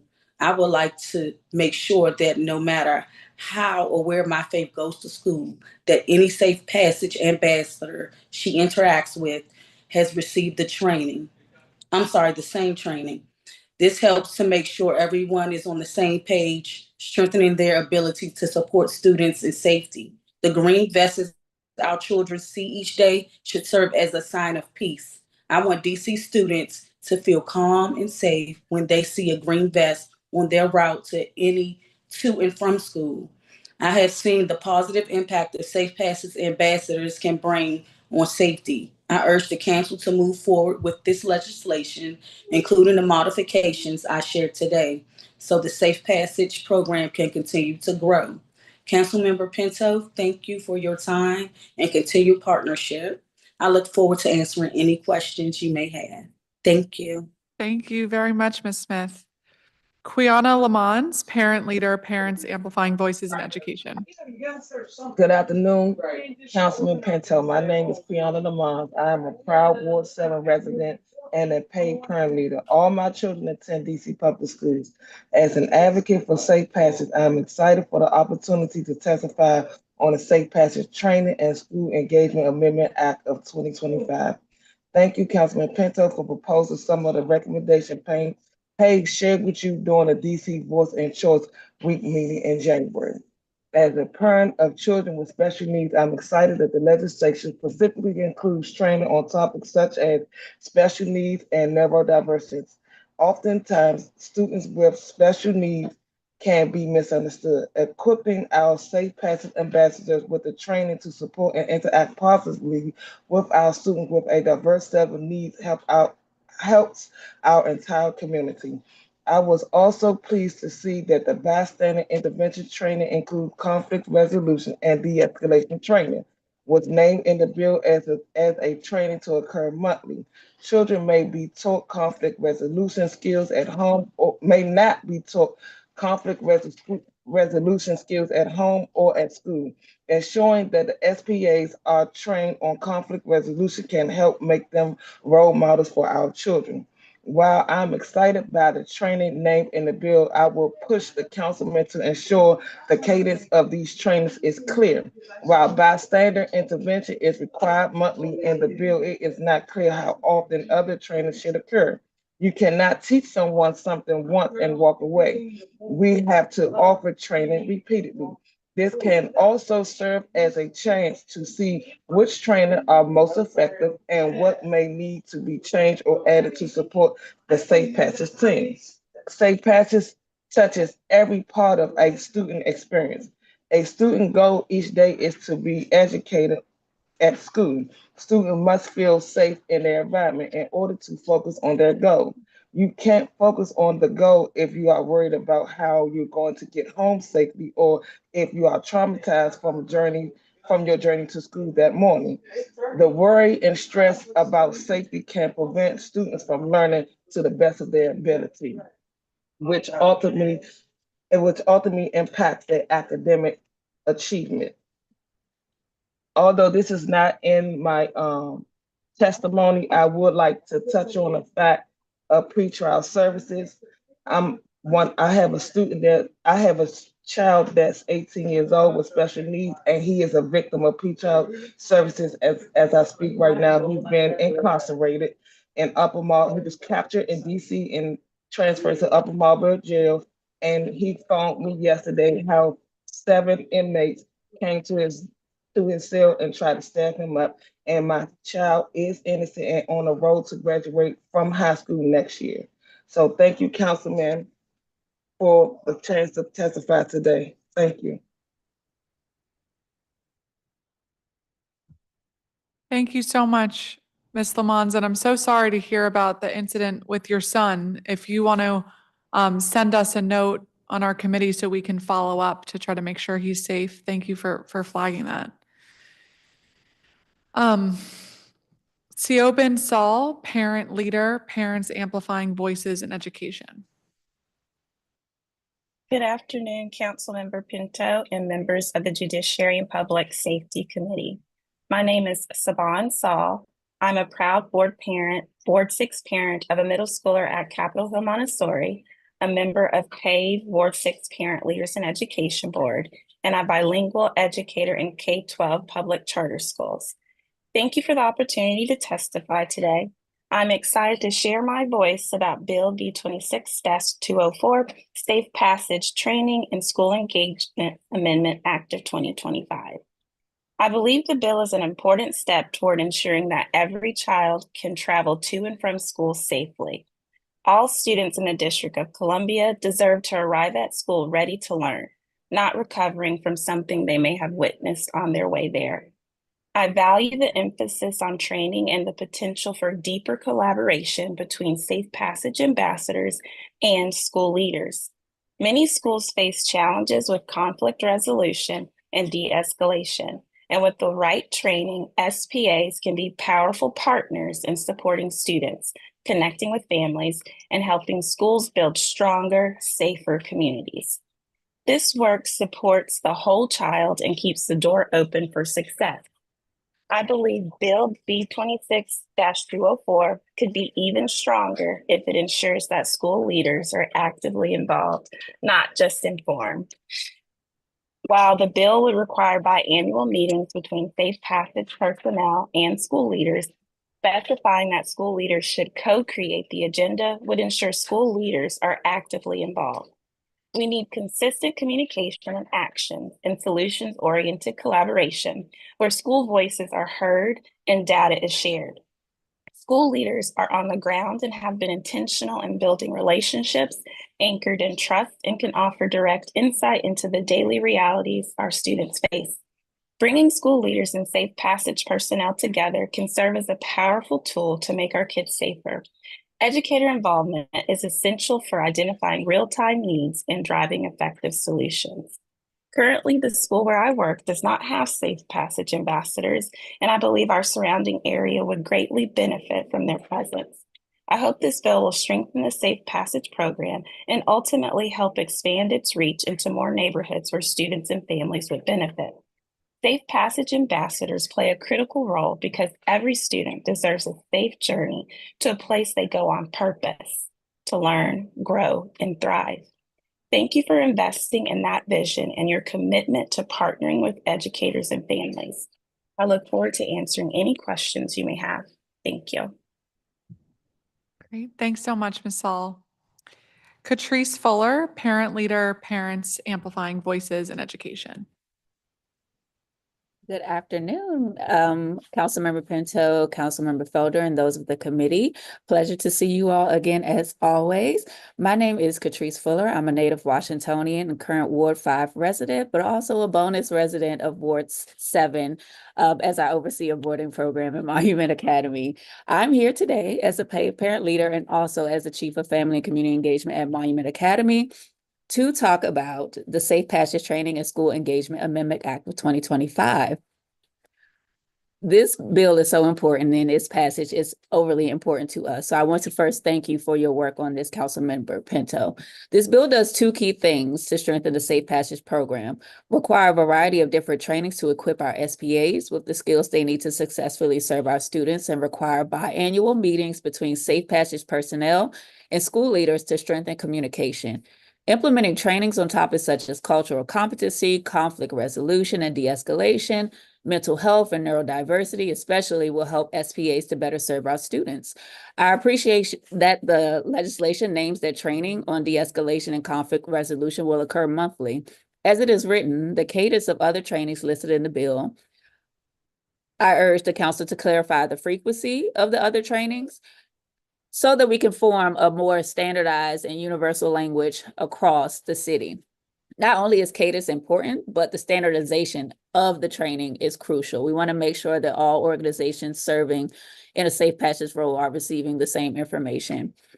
While my eldest son, who attends McKinley Tech, has amazing SPAs in their vicinity, at the school I work at, and the 9 schools within a quarter-mile vicinity of my school in Ward 7 does not. Meanwhile, we have built very strong relationships amongst each other to cultivate a team approach to safety as our students dismiss on a daily basis. This unified approach to safety across all of our stakeholders has had a tremendous positive outcome for our students at my school and, again, our neighboring LEAs. This is why it is essential that this legislation moves forward to require these biannual meetings for school leaders as Safe Passage personnel, and also to allow for school leaders such as myself to have a voice in those meetings. I'm a firm believer that when you have intentional coordination and practices, not only can you build authentic trust amongst one another, but trust throughout your community. But you will also foster the necessary conversations to make safety a priority and reality for all. It does take a village to get our babies across the finish line. The city has worked tremendously hard to make sure that our school spaces and program offerings are something that our students want to participate in. So it's now our job and responsibility to make sure that they can get there safely, feel safe while they're in the building, and get home safely. And I think that this bill would do just that. The more we all convene and start spreading a citywide universal language. I thank you all for your time, and I'm available for any further questioning. Great. Thank you so much, Ms. Fuller. Themba Massimini, Regional Director of Student Safety for KIPP DC. Good afternoon, everyone. Good afternoon, Councilmember Pinto and members of the committee. My name is Themba Massimini, and I serve as Regional Director of Safety at KIPP DC, where we operate 20 schools across the district, serving more than 7,000 students from early childhood through high school. Thank you for holding this hearing and for your ongoing leadership in prioritizing student safety. I'm here today in support of B26-204 and to offer recommendations that will further strengthen safe passage programming across our city.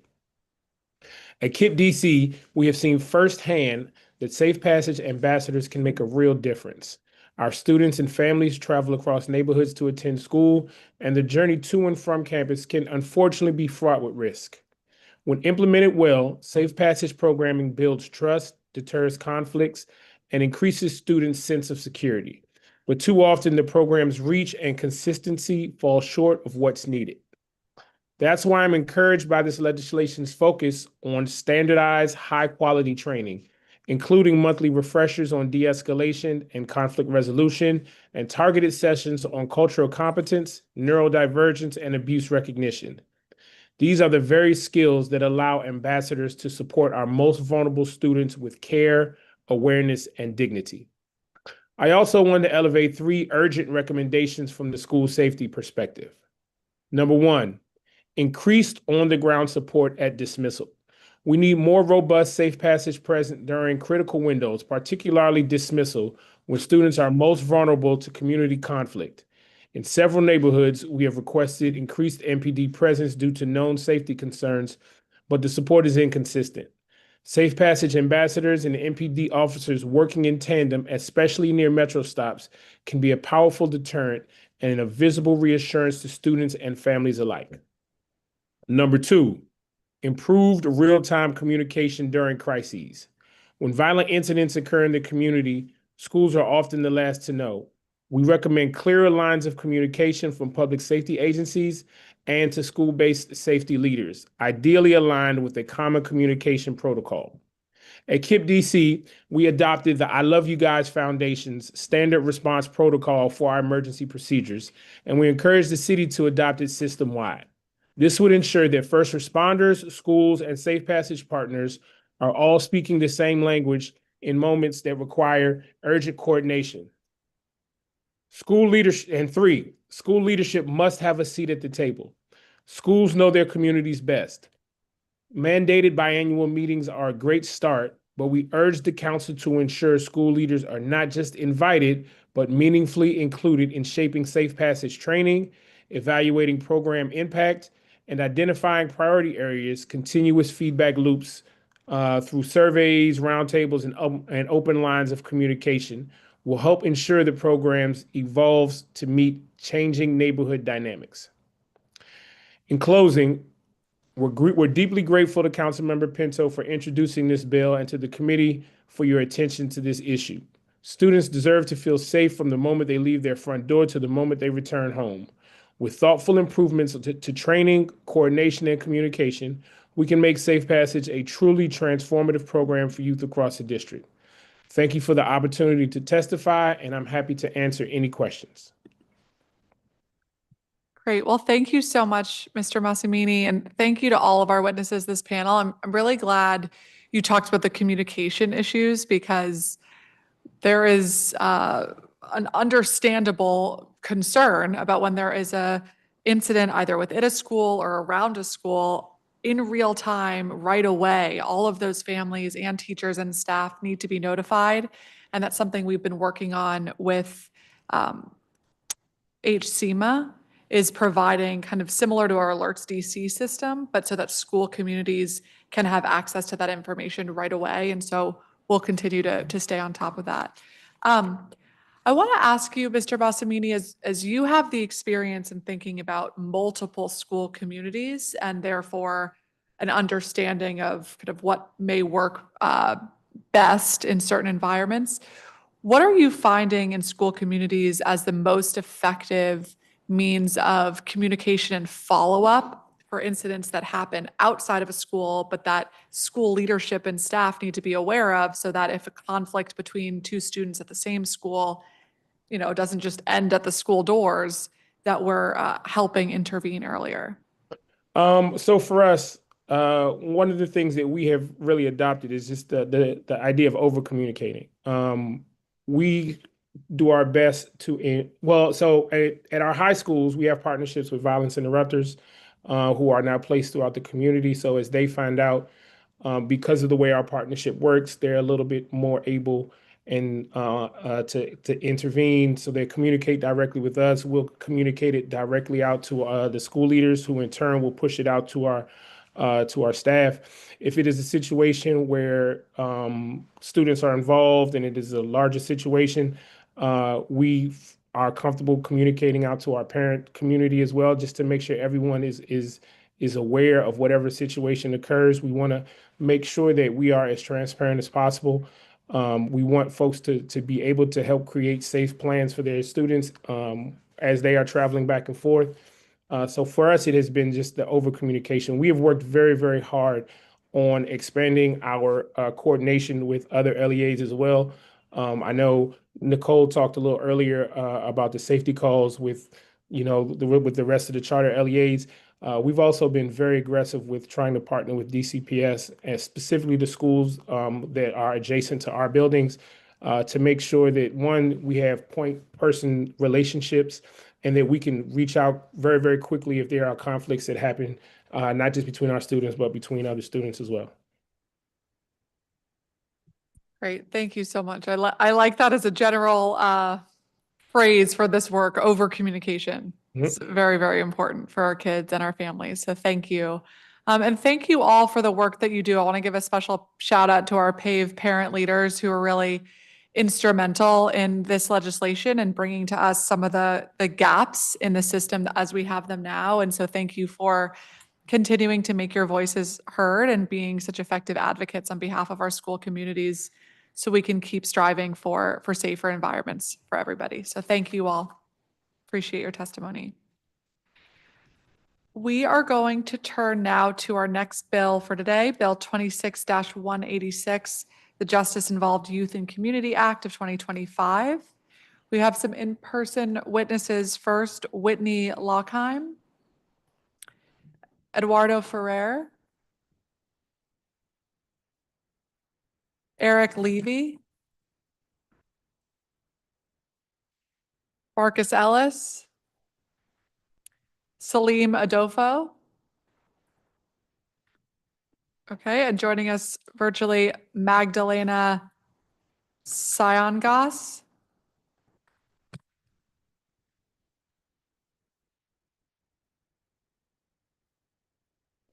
Okay, we will start with Whitney Lockheim, Chief Operating Officer and co-founder of Open City Advocates. Good afternoon or morning, I'm not sure. Good afternoon, I think. Chairman Pinto and members of the committee. My name is Whitney Lockheim. I'm a resident of Ward 6, and I'm the co-founder and chief operating officer of Open City Advocates, which provides legal representation, holistic advocacy, and mentoring to youth who have been committed to DYRS. When we first founded our nonprofit 20 years ago, we had a different name, Mentoring Today. From our very beginnings, we have infused mentoring best practices into our model of holistic legal representation, and we still train our attorneys with mentoring best practices. The letter introducing the Justice Involved Youth in Community Act suggests that the trusted adults are intended to act as mentors, yet in the text of the bill, they are empowered to judge compliance and to punish noncompliance with these agreements in a way that reads closer to monitoring than mentoring. Research about mentoring best practices suggests that a punitive approach to mentoring doesn't work and can indeed backfire. Numerous high-quality studies have identified best practices that, when followed, significantly enhance a program's effectiveness. Some of these best practices include matching mentoring pairs based on shared interests, and providing a structure through which mentors can advocate on behalf of their mentees. Of all the various mediating factors that mentoring programs included, an advocacy role had by far the most significant effect on a program's effectiveness in terms of youth outcomes. It's also important to ensure that mentoring pairs are given an opportunity to extend beyond 1 year, as that has been shown to be the time period over which the benefits of mentorship become concrete. Shorter periods of mentorship are not only less effective, but can even be harmful. The trusted adults described in this bill appear to be good candidates for the kind of mentoring that turns out to be ineffective, or even worse, harmful. Assigned alongside a probation officer with the power and responsibility to monitor compliance and punish noncompliance by sending a child into detention is the opposite of the advocacy role described in best practices. The trusted adult monitorship relationship will then end abruptly, and in cases of noncompliance, in a way that lays the blame at the child's feet, a recipe for psychological harm. We can do better by our young people. We have seen this type of compliance monitorship before. For several years, DYRS employed third-party monitors to track youth compliance with curfew and other requirements. These were not trusted adults in the eyes of either youth or families, precisely because they were tasked with reporting on the youth's compliance with DYRS requirements. When a trusting relationship did develop, some monitors would then falsify the compliance documentation in order to maintain the trusting relationship. This program was discontinued, almost certainly because it suffered from this incompatibility between being a trusted adult and simultaneously reporting on a young person's compliance. Thank you for the opportunity to testify regarding this bill. If there are any simple takeaways, it should be these. Young people involved in the system, the juvenile system, benefit from mentors, absolutely, but only when those mentors are matched voluntarily and have an advocacy role as opposed to a reporting role, and when the relationship lasts more than 1 year. I'm available for questions. Thank you. Eric Levy, Chief Medical Officer, Health Services for Children with Special Needs. I guess good afternoon, Chairperson Pinto and members of the Committee on Judiciary and Public Safety.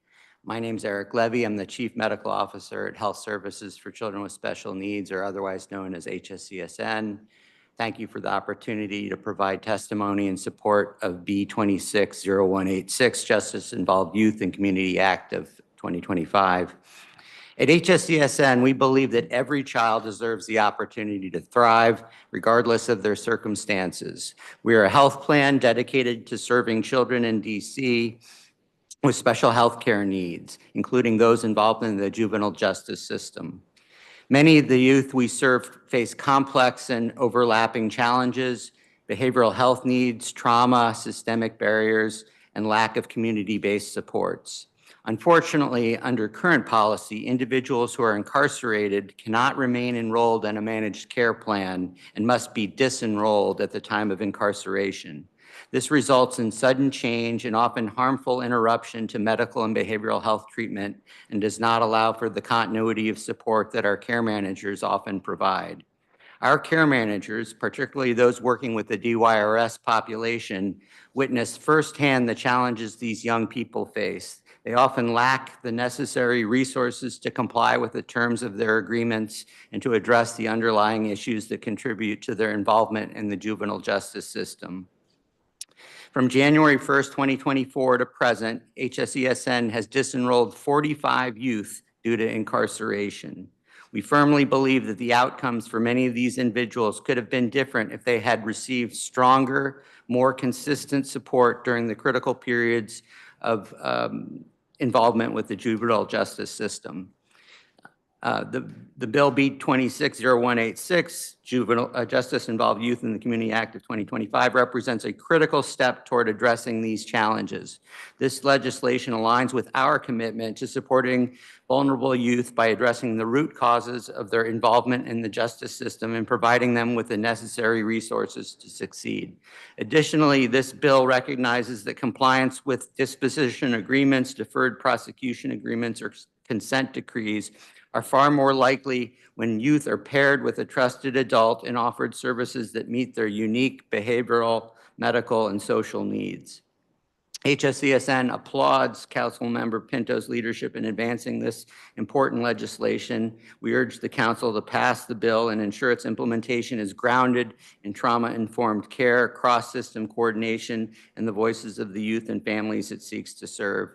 By investing in the well-being of our youth, we are investing in the future of our community. Thank you for the opportunity to testify today. I'm happy to answer any questions that you may have. Thank you very much. Sure. Magdalena Siangas, Policy Manager, Council for Court Excellence. And am I pronouncing your name correctly?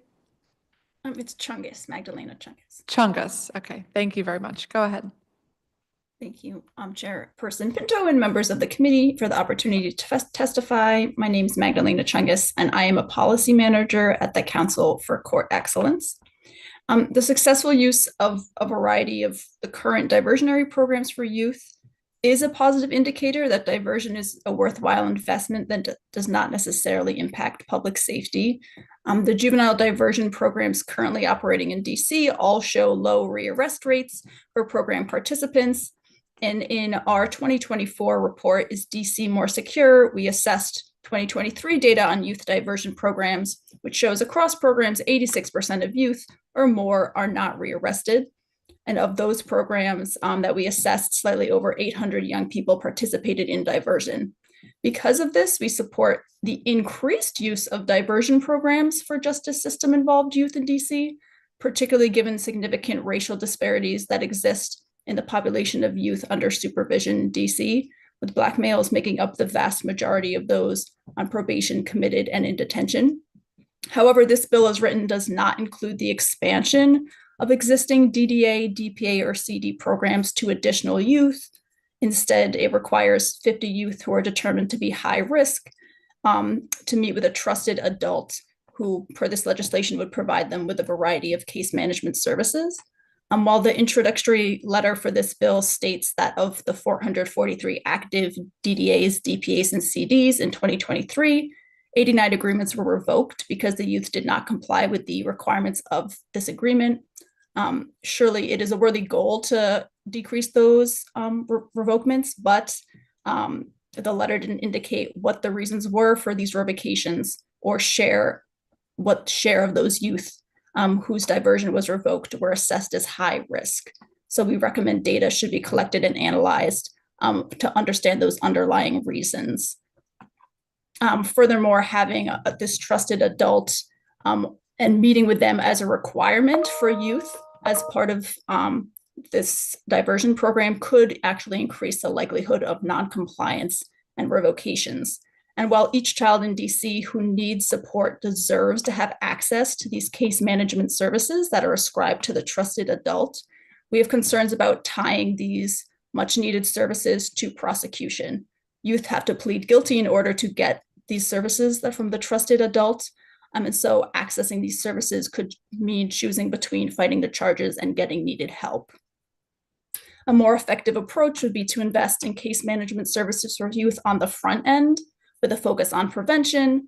For example, we heard other people testify today about the community school model and integrating those support services for youth in the school. Additionally, as positive interactions with caring adults have been shown to improve outcomes for youth, the district could provide these outside of the prosecutor's office through programs such as Credible Messengers and other community-based mentoring opportunities. We appreciate the intent of the legislation to improve outcomes for arrested youth and the opportunity to testify, and would be happy to work with council to consider additional ways to expand diversion and focus on the provision of much needed services to youth that is not tied to prosecution. Thank you.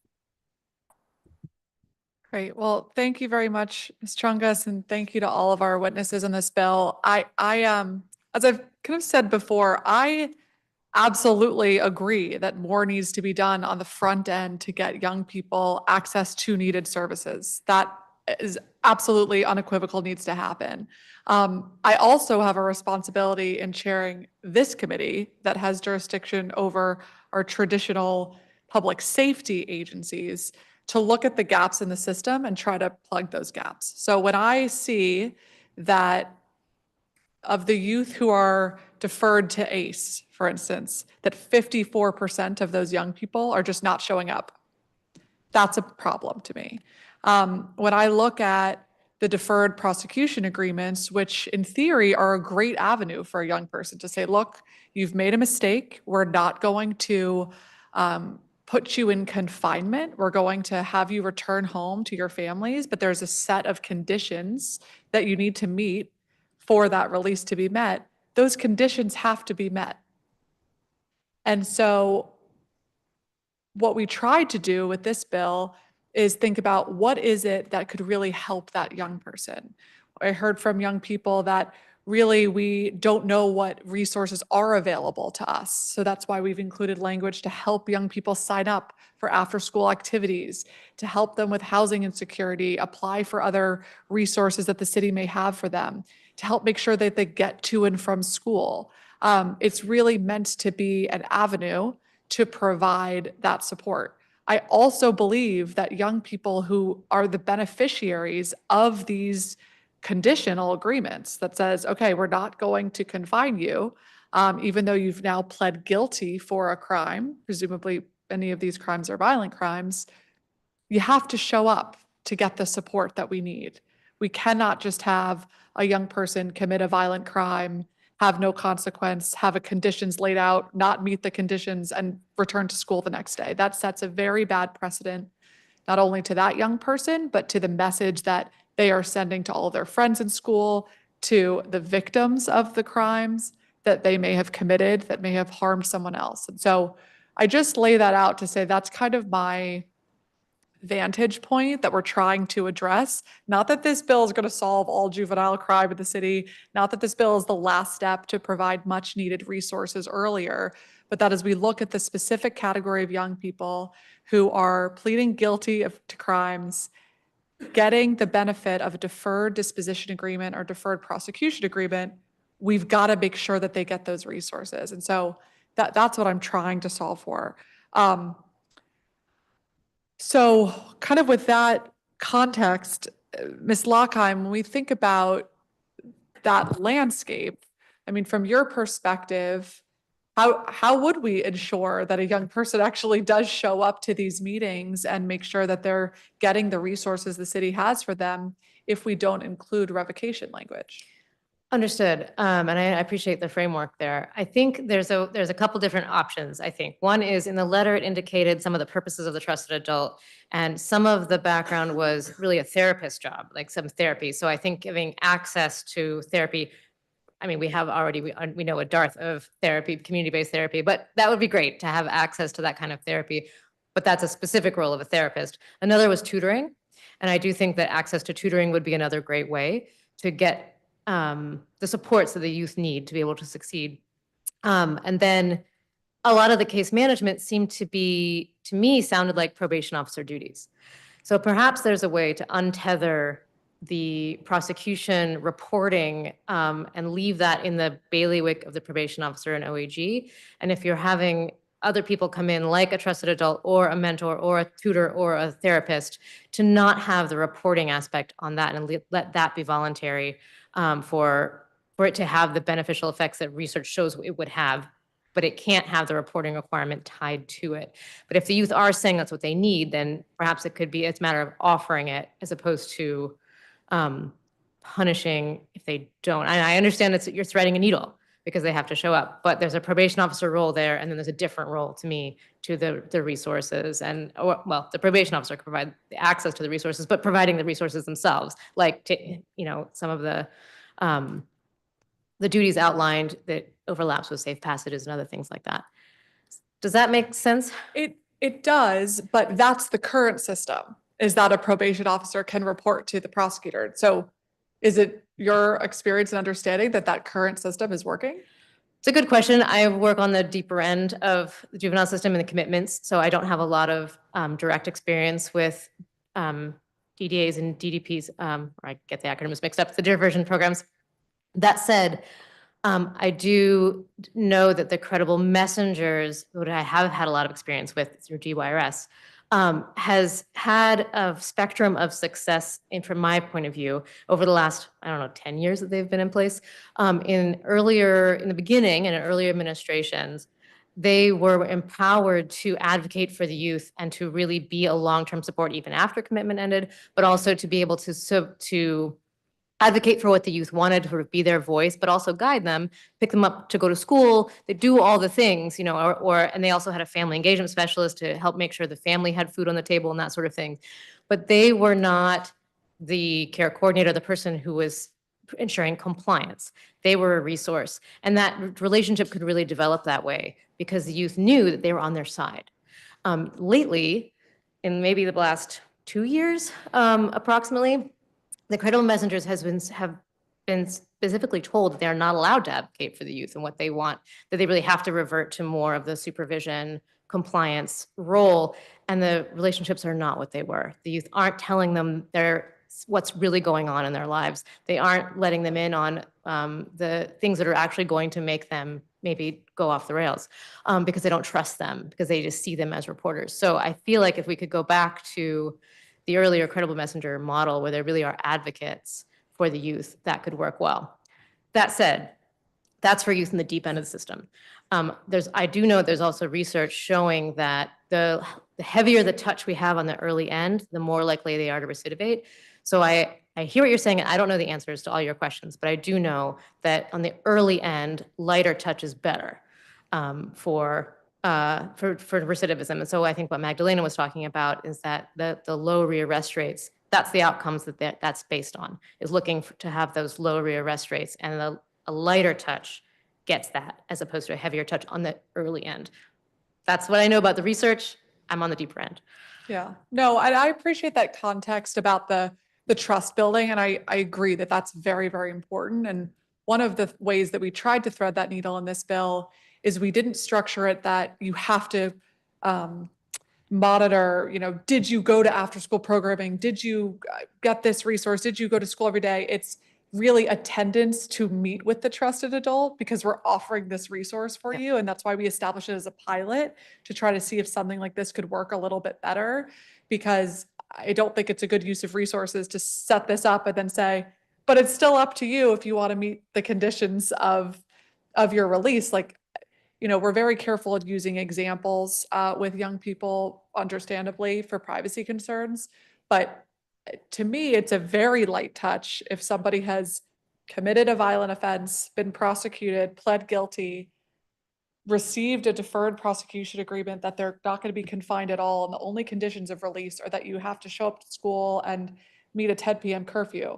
But if we're not making sure that those, you know, light touch conditions are met, then I don't think we're helping that young person in the long term, because we're not setting any real rules. My question would be what Magdalena was maybe driving at is what are the outcomes for those specific youth? Are they getting rearrested when they don't do that, when they're not showing up? Or are they just continuing on a normal adolescence? Because I think that's my question, is that if we do, like, for example, a STET agreement is another option in the prosecution, is basically say, just don't get rearrested the next 6 months and this case will go away. A lot of them go away because they just sort of go on to normal child life and teenage life without that intervention. So I feel like part of the question is, what are the outcomes of those youth, to answer that question? Because I do know that a lot of it is just maturing and not necessarily needs intervention to get over whatever they were doing and to turn around. Well, thank you. And part of our establishment of the data dashboard from Secure DC asks OAG to upload much of this updated data information, which we are waiting for some of it. And so hopefully that can be accomplished as soon as possible in a way that redacts personal identifying information, but that helps inform these conversations, because I agree, we absolutely need it. Thank you. Mr. Levy, I'm very troubled by what you mentioned about a young person being disenrolled from the resources that they were receiving prior to confinement. Is that something that requires a legislative fix, or is that something that we can handle at the enrollment eligibility level? Medicaid required anyone who was incarcerated to disenroll from Medicaid, and any health services they need while in prison would be paid for by the state that they were in.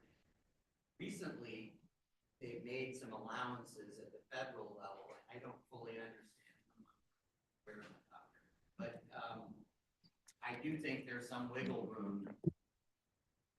What happened? As a reminder, if you could turn your microphone on. All right, I didn't realize, yeah. So I think there is some room for further exploration and trying to determine how to meet the federal requirements in terms of incarceration relative to enrollment in Medicaid. And I do think that continuity with all your resources is really important, especially when you're being evaluated and then eventually sentenced. So we do participate up until the point usually of sentencing, if we can. But then once they're incarcerated, they're usually disenrolled. Well, they're always disenrolled from us. But I just wanted to make a comment that the way that I saw the trusted adult was for many of the enrollees that I hear about, and I don't actually meet with them in person, I hear about them from our care managers, is that often there's a very difficult relationship at home, and the parents and the child aren't really getting along. And I saw this as, hey, maybe you can bring somebody else in who they form a bond with, who can both advocate for them, but also be kind of a tough guy too, and say, look, you got to go to school, or you got to do this, or you got to do that. But obviously they need to have that relationship first. And I don't know the best way. I would defer to other people on how you do that. But I do think a lot of times we're asked to place youth in psychiatric residential treatment facilities in lieu of going to jail because basically they can't manage them at home. Yeah, thank you for raising that. And that is kind of part of why we structured this way, is certainly not to be another probation officer. That's not how we envisioned this, although I do understand that concern. But to get that balance of like, we are here to help you. We are here to demonstrate all of these resources that we have available. I hear from a lot of parents who say, I don't know how to apply to everything that may be available, or I don't know where to look for which resources may be available. So this is more almost like an ombudsperson in a way to channel that and to be, for lack of a better word, an adult, to say, you got to do these things. You got to go to school. It's not optional. You got to meet your curfew. You got to meet these conditions. So I look forward to continuing the conversation on this, and thank you all for the important work that you do with our young people. Okay. We are now going to turn to discussion of Bill 26-189, the Residential Tranquility Amendment Act of 2025. We'll first hear from our witnesses who are here in person. Marie Drissel, welcome. You could sit on this chair, this first chair to my right. Will you sit here? Yep. Kindy French, John Missing, and Commissioner Carol Feld.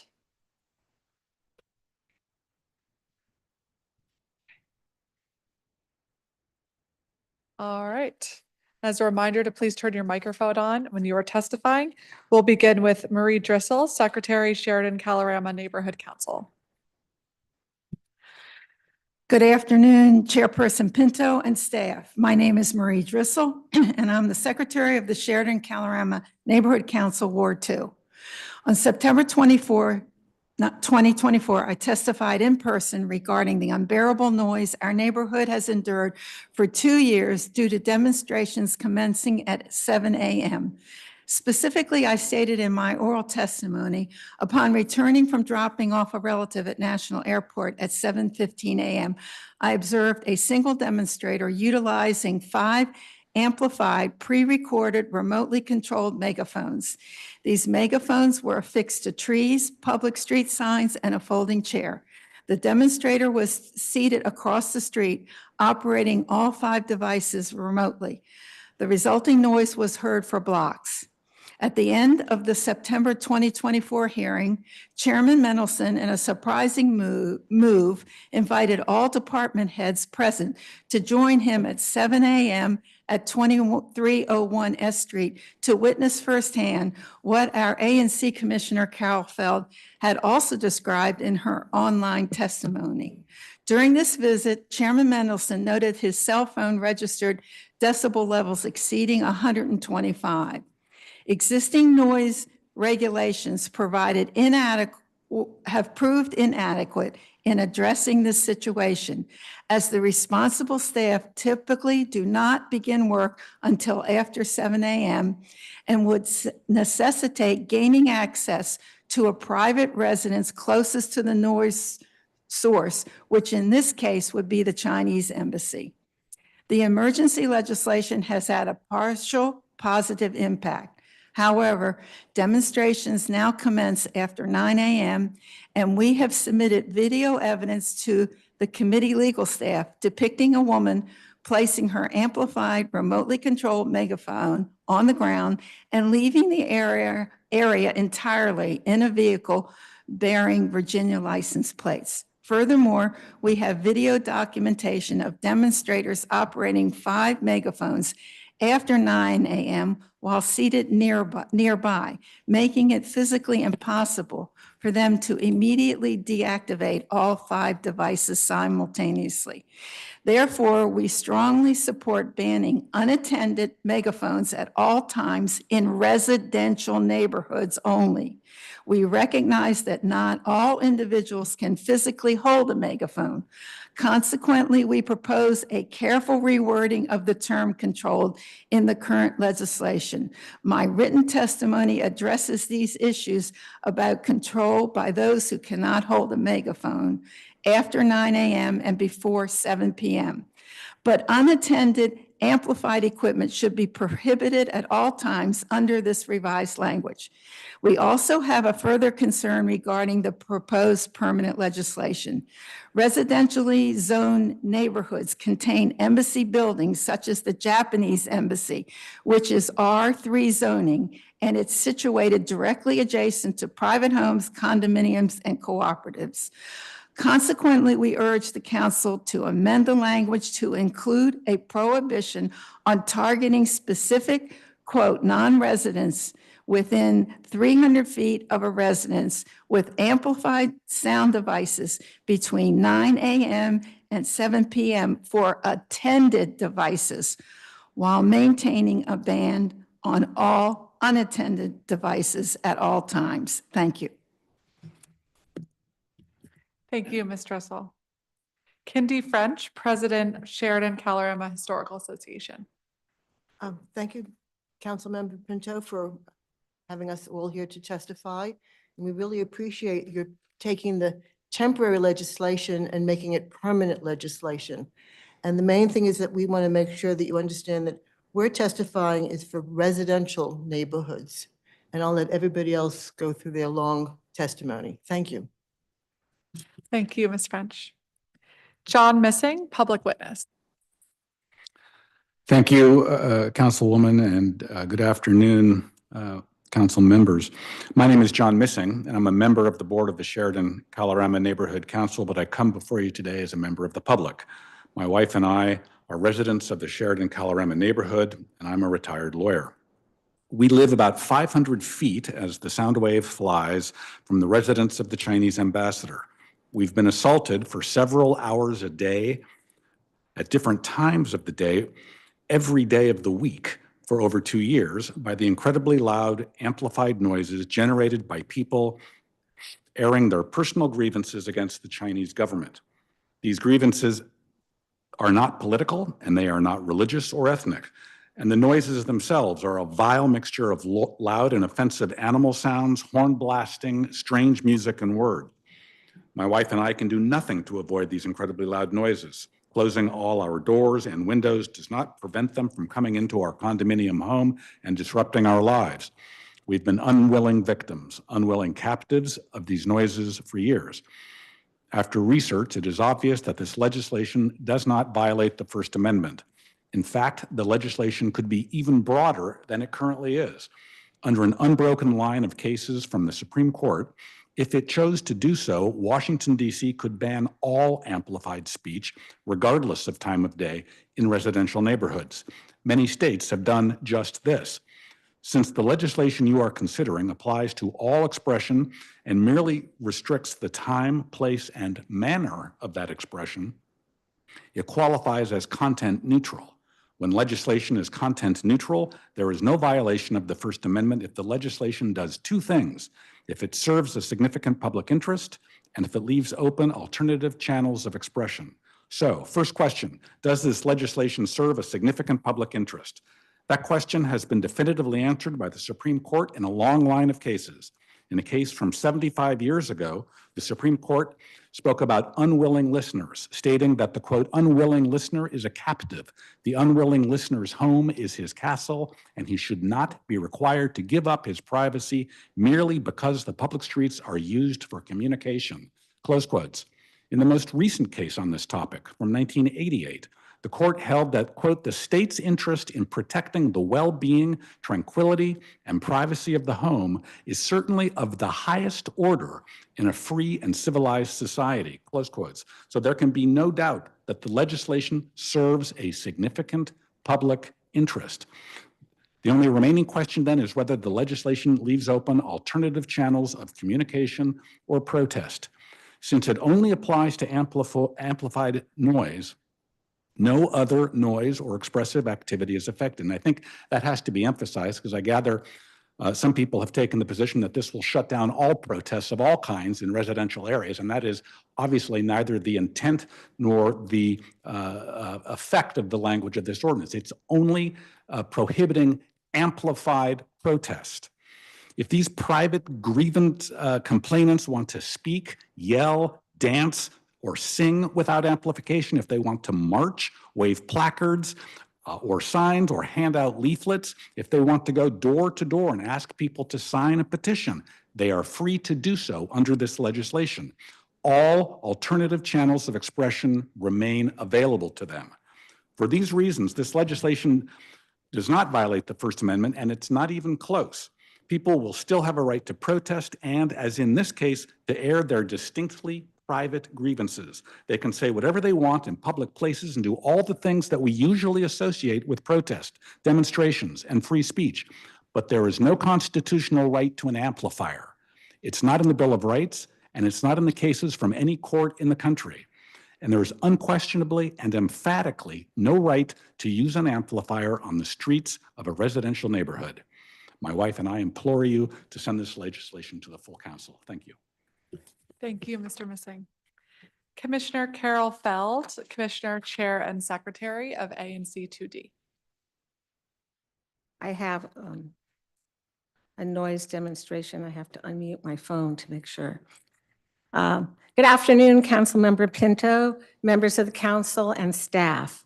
My name is Carol Feld. I'm the ANC Commissioner, Chair, and Secretary for ANC 2D, Sheridan, Colorado. I'm here in my official capacity as an ANC Commissioner, representing also my co-commissioner, Robin Lipton, who is here today, to report on the resolution that we passed last night and sent to the council. It's titled ANC 2D Endorsement of the Residential Tranquility Amendment Act of 2025, Suggested Language and Content to Strengthen Enforcement and the Impact of the Bill.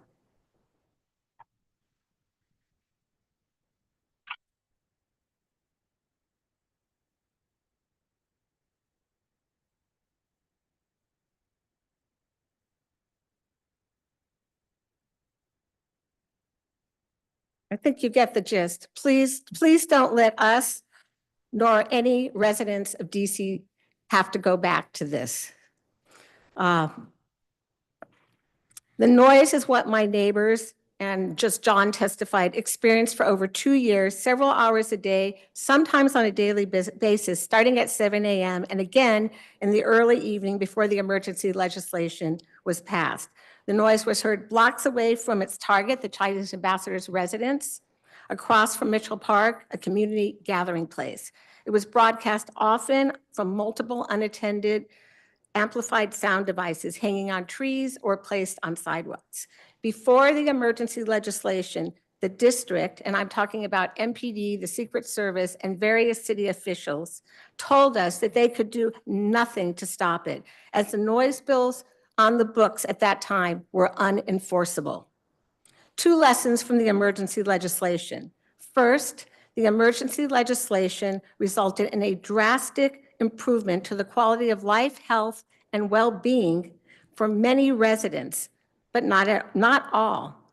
Some residents are still experiencing unhealthy noise levels as early as 7 a.m. because their residence is near or across the street or next to a non-resident that is being targeted. And this is what happens when we have, and this is all in a residential neighborhood. Secondly, the emergency legislation showed us that it is imperative that the permanent legislation is fully enforceable. To address the above, ANC 2D is asking the council to consider specific language and content changes that are outlined in our resolution. And I won't go into the specific language now because it's in the resolution, but I want to amplify the two issues.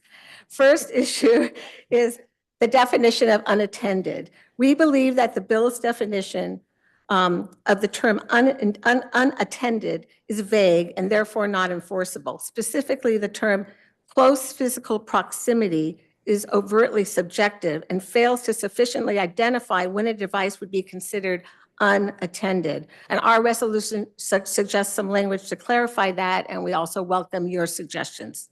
Issue number 2, as I mentioned, the targeting of residences only in residentially zoned areas. Residences, including seniors and residents, including seniors and children living near targeted properties that are non-residences also suffer great harm from the effects of traveling noise pollution from sound amplified devices. For example, with the targeting of the Japanese embassy, residents living next door, as well as several blocks away on Massachusetts Avenue, and I can say myself included, and I also heard from residents on Waterside Drive, heard the noise, heard the unhealthy noise from an unattended sound amplified device, and that was before 9 a.m. The proposed legislation, again, as I said, does nothing to address this. The recommended language in our resolution applies to both the use of sound amplified devices between 7 p.m. and 9 a.m., as well as unintended sound devices. And it contains qualifiers such as those mentioned that if a residence is 300 feet from a targeted non-residence, then the same rules should apply as if a residence was targeted. Thank you for considering our suggestions and our language, and we look forward to working with you as you go forward and ultimately to passing this bill. Any questions? And again, we really appreciate all your support on this issue and your leadership. Thank you very much, Commissioner Feld. James Stroud isn't here, right? I know he testified earlier and spoke about this bill. Okay, and if I could ask Bill Mefford, the Executive Director of the Festival Center, to join this panel.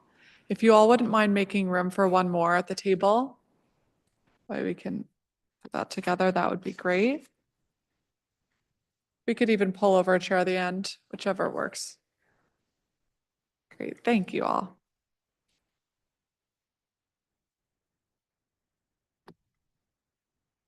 I'll have a couple questions, Commissioner, so don't go too far. Okay, Bill Mefford, Executive Director of the Festival Center. And Mr. Mefford, if you could turn your microphone on.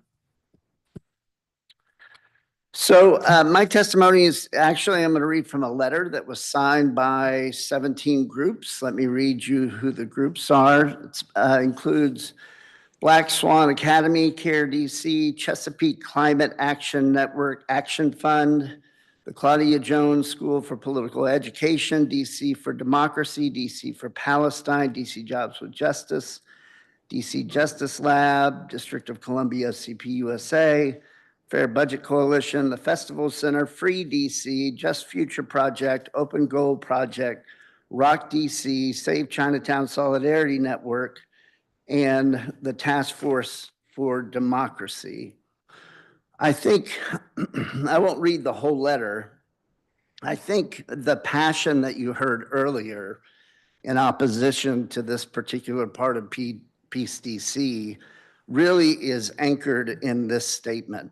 At a time when we need political leaders to stand up to repressive policies of the federal administration, this bill would serve to enhance the federal administration's dangerous and unconstitutional policies. So we are opposed for many reasons. I think one primary reason is the context in which we live. The law, which specifically targets protests, a constitutionally protected activity, goes well beyond previously established district restrictions on reasonable noise abatement in both the limits applied to protest activity and the criminal penalties for violating the laws. Specifically, the law outlaws any sound amplifying device such as megaphone, Bluetooth speaker, or microphone commonly used in protest activity between the hours of 7 p.m. and 9 a.m. in DC residential neighborhoods. This bill uses a disingenuous public health justification for this restriction, which far exceeds the DC Noise Control Act limits, while allowing far louder, more invasive exceptions in the name of public safety or construction activities. Ironically, the bill allows for music and sound amplification associated with street festivals, but not constitutionally protected rights to protest. We recognize that neighborhood residents have a reasonable expectation of quiet in their communities. There are also many ways in which to address these needs, but these expectations are already clearly laid out with applicable enforcement mechanisms in the District of Columbia Noise Control Act, and many are outlawed as disorderly conduct in DC Code 22-1321. The bill criminalizes leaving an unattended sound amplifying device, which it poorly defines as any device as not being actively monitored, controlled, or supervised by a person in close physical proximity. I want to be careful on the time. Can I just finish up with a couple things? Yes, of course. Go ahead. I'll just broadly. The vagueness of this can lead to discretionary enforcement and abuse. And again, at a time when I think one of what I'm hearing at the Festival Center from folks is the greatest fear that they have is not from protests, but from the federal government. Finally, there is a question around the mask. And I did want to point, I think there's some confusion here. One of the provisions of the 2010 Act was to allow police to interrupt protests if people are wearing a mask at a protest after 7 p.m. And this bill would expand that same power for police to do so at 7 p.m. So it continues to criminalize and expand the power.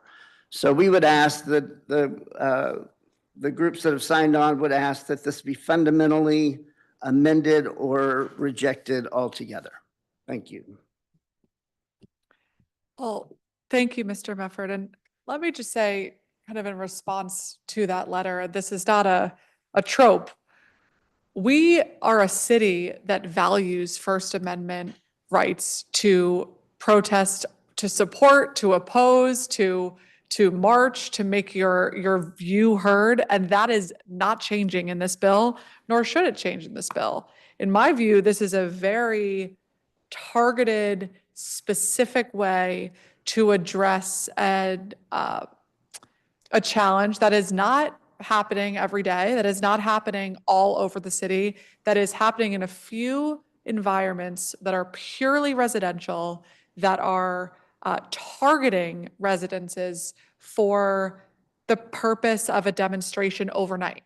And to me, that's what kind of distinguishes it and makes it content neutral, that it's not a relevant factor what you are advocating for, protesting, if you're supporting something, if you're opposing something. It's just the use of the amplification device during the nighttime or early morning hours that, in my view, need to be weighed against all of the other needs that a residential community may have. So I totally understand and share the deep concern about the state of our city right now and where we are with the federal government. But I believe that protest can and should continue throughout the city, and that this ability to enforce the use of amplification devices overnight does not undermine that. Since we passed the emergency bill, the police have been able to use this as a tool to say, okay, you can't engage in this behavior targeting a residence overnight, but there have been 0 arrests made. And to me, that's the kind of best case scenario, that we want to diffuse the activity. We want to say you can't use the amplification device here. You could still stay there. You could still protest. You could still use your voice, but you can't be here overnight using amplification device. And there have been 0 arrests made, which I think is really telling to the care that the police have been using with this provision. I do want to ask those of you who experienced 2 years of early morning hour amplified demonstrations targeting a residence, kind of what the difference has been in the neighborhood since the emergency bill passed. I understand there are some changes you'd like to see in the permanent, but can you speak to the kind of difference in your daily lives? This is John Missing. Well, speaking for my wife and for myself, it's been dramatic. We no longer wake up or go out to have a cup of coffee in our backyard and have to listen to the howling noise from the vicinity of the ambassador's residence. So there's been peace in the morning, certainly up until 9 o'clock, but typically continuing through the rest of the day. And there's been peace and quiet in the late afternoon and early evening. They don't seem to have returned, presumably because of the temporary legislation. So, I mean, it's made not just a difference, it's made a dramatic difference in the quality of our lives. And I'm sure that I speak for others who live in the vicinity of the ambassador's residence, that it is as if sort of life has returned to normal. There is not an incessant caterwauling coming from that area. I mean, and we had guests staying with us from out of town who, were awakened in the morning by this and sort of stumbled downstairs and said, "Is there some problem in your neighborhood? What's going on?" We'd have to explain that there was this problem. That has stopped. So, the general neighborhood has breathed an enormous sigh of relief, and I think is praying earnestly that this will become permanent legislation so that we can re-secure the traditional basic enjoyment of our homes that everybody wants. Thank you very much. Any other thoughts on that piece? Okay. Mr. Befford, I asked this totally genuinely. What would you propose to these neighbors if not this bill? I mean, what would you propose as a solution that doesn't undermine people's First Amendment right to protest, but that recognizes that the situation was not sustainable? Well, sorry. I think one thing that should be pointed out is that for much of the time of the temporary enactment of this legislation, we were not under the Trump administration. So there wasn't a question of loyalty of the MPD to whether that is to the city or to the president. A letter was sent both to the mayor and to the chief of police asking, after the takeover of DOJ and several law enforcement agencies, including the MPD, A letter was sent asking, what is the chain of command? And we never heard any response to that. So I think that lends itself to, I think, a very legitimate fear of, until we really truly understand who MPD is going to respond to, we don't want to give more, a greater array of tools for them to use to repress. They've shown that that is what their intention is, and they're fully capable of carrying that out, but I don't see any reason why we would want to enhance that. At the same time, I think I honestly empathize with the noise that they're having to experience.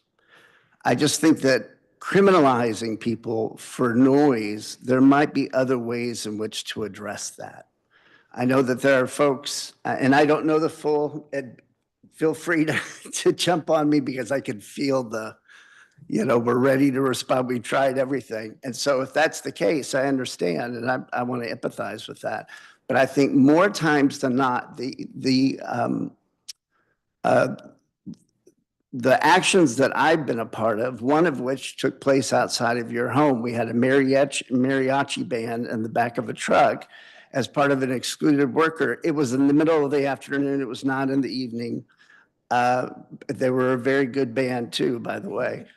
But, I think if you talk to most folks who are involved in these kinds of actions, most of the time, they are, because we're working for the rights of human beings and we care about people, we don't want to unnecessarily,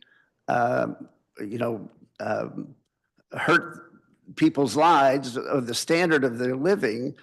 And we also, though, and we care about people, so we're going to listen to that. So when there is the case of, and I don't know who these people are, I don't know where this actually takes place, and certainly setting up something and driving away is concerning for a lot of different reasons. But I think there's ways, and I would agree with Ms. Feld? Yes. Yes, with Ms. Feld on the need to really be specific on close proximity. What does that mean?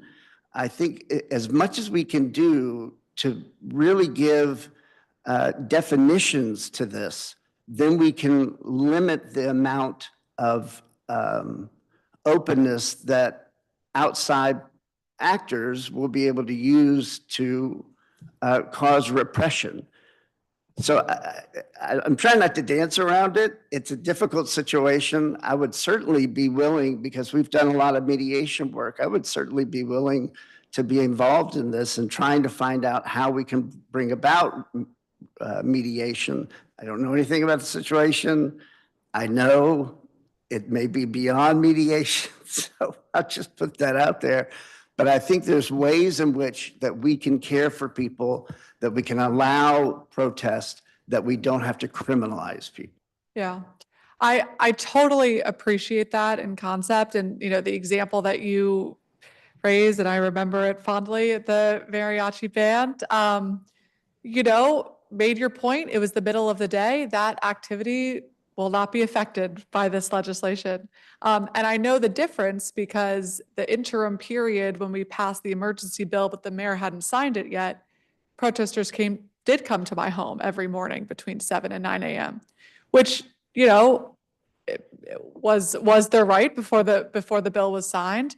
I live in a residential community, but it was not all right for my neighbors who have young children, or my neighbor who is experiencing a medical issue, who was very disturbed and impacted by that demonstration targeting my residents. But it didn't just affect me. I signed up for this. I'm a public official. People could tell me whatever they feel throughout the day. But it is not fair, in my view, to have that disruption affect all of my neighbors from 7 a.m. to 9 a.m.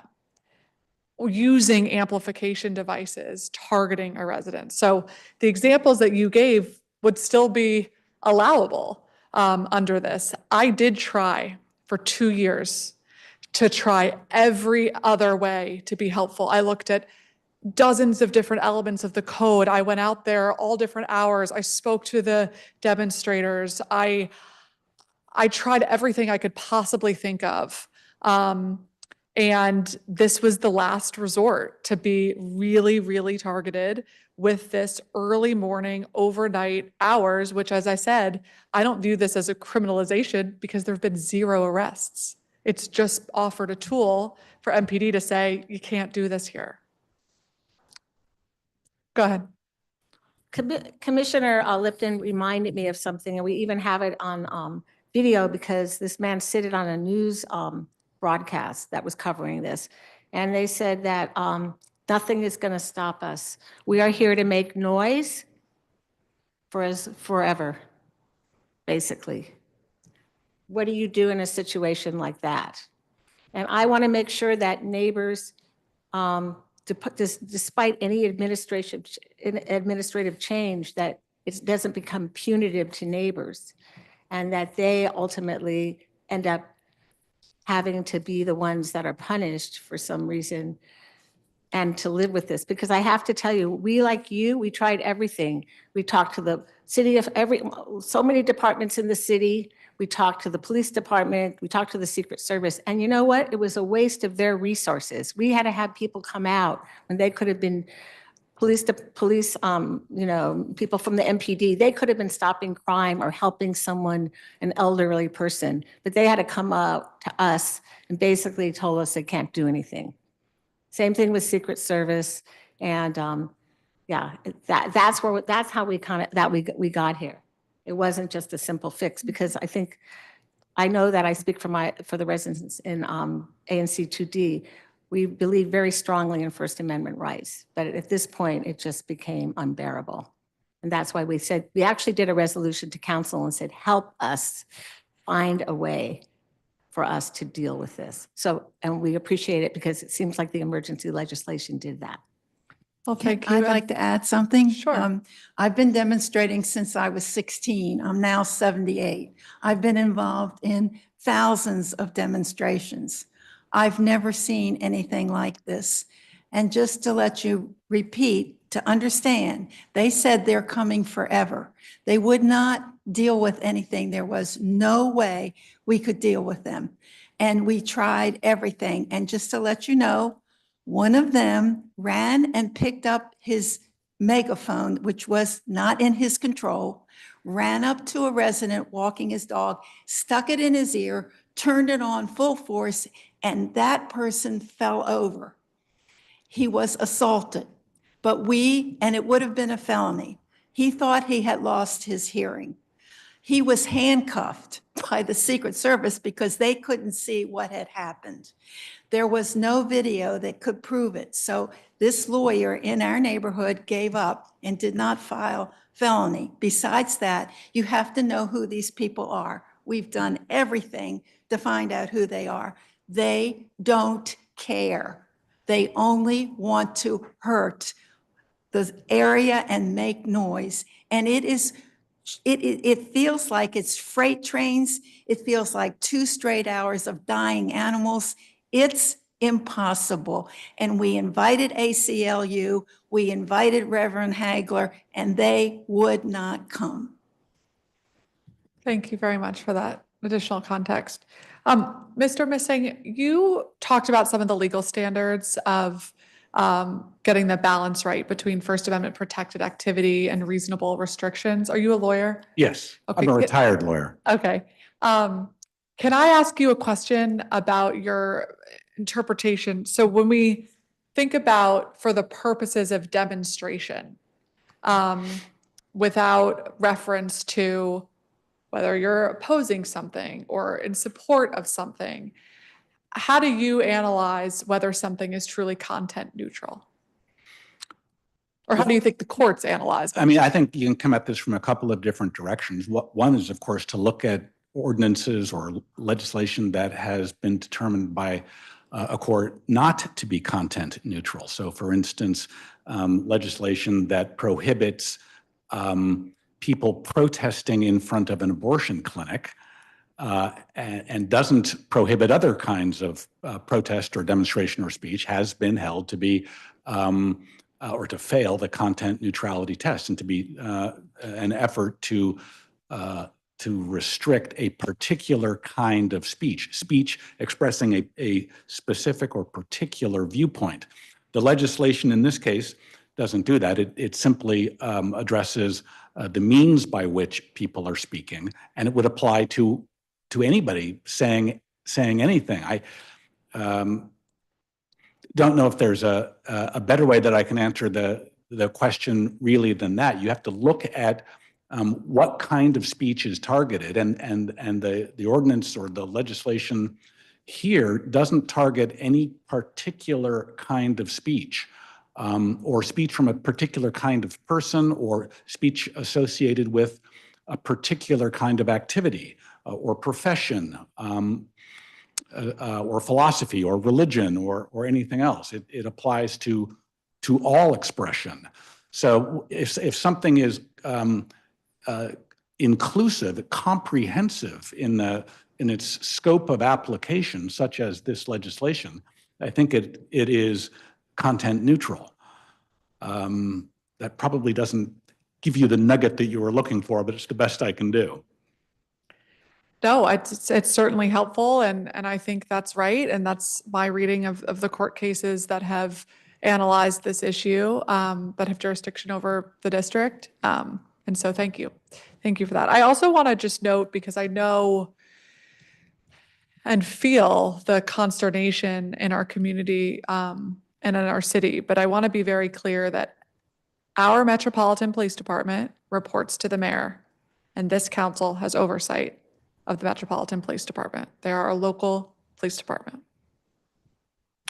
Okay, I want to thank you all for your testimony, for joining us today, and we're going to keep working on this issue and try to get the balance right. Thank you, and I'm sorry for what you all dealt with for several years. Thank you for your patience. Okay, we have a few more virtual witnesses on this issue. Pierre DeLucy, Ronald Kronthal, Gazelle Aishamian, and Damiana Dendi.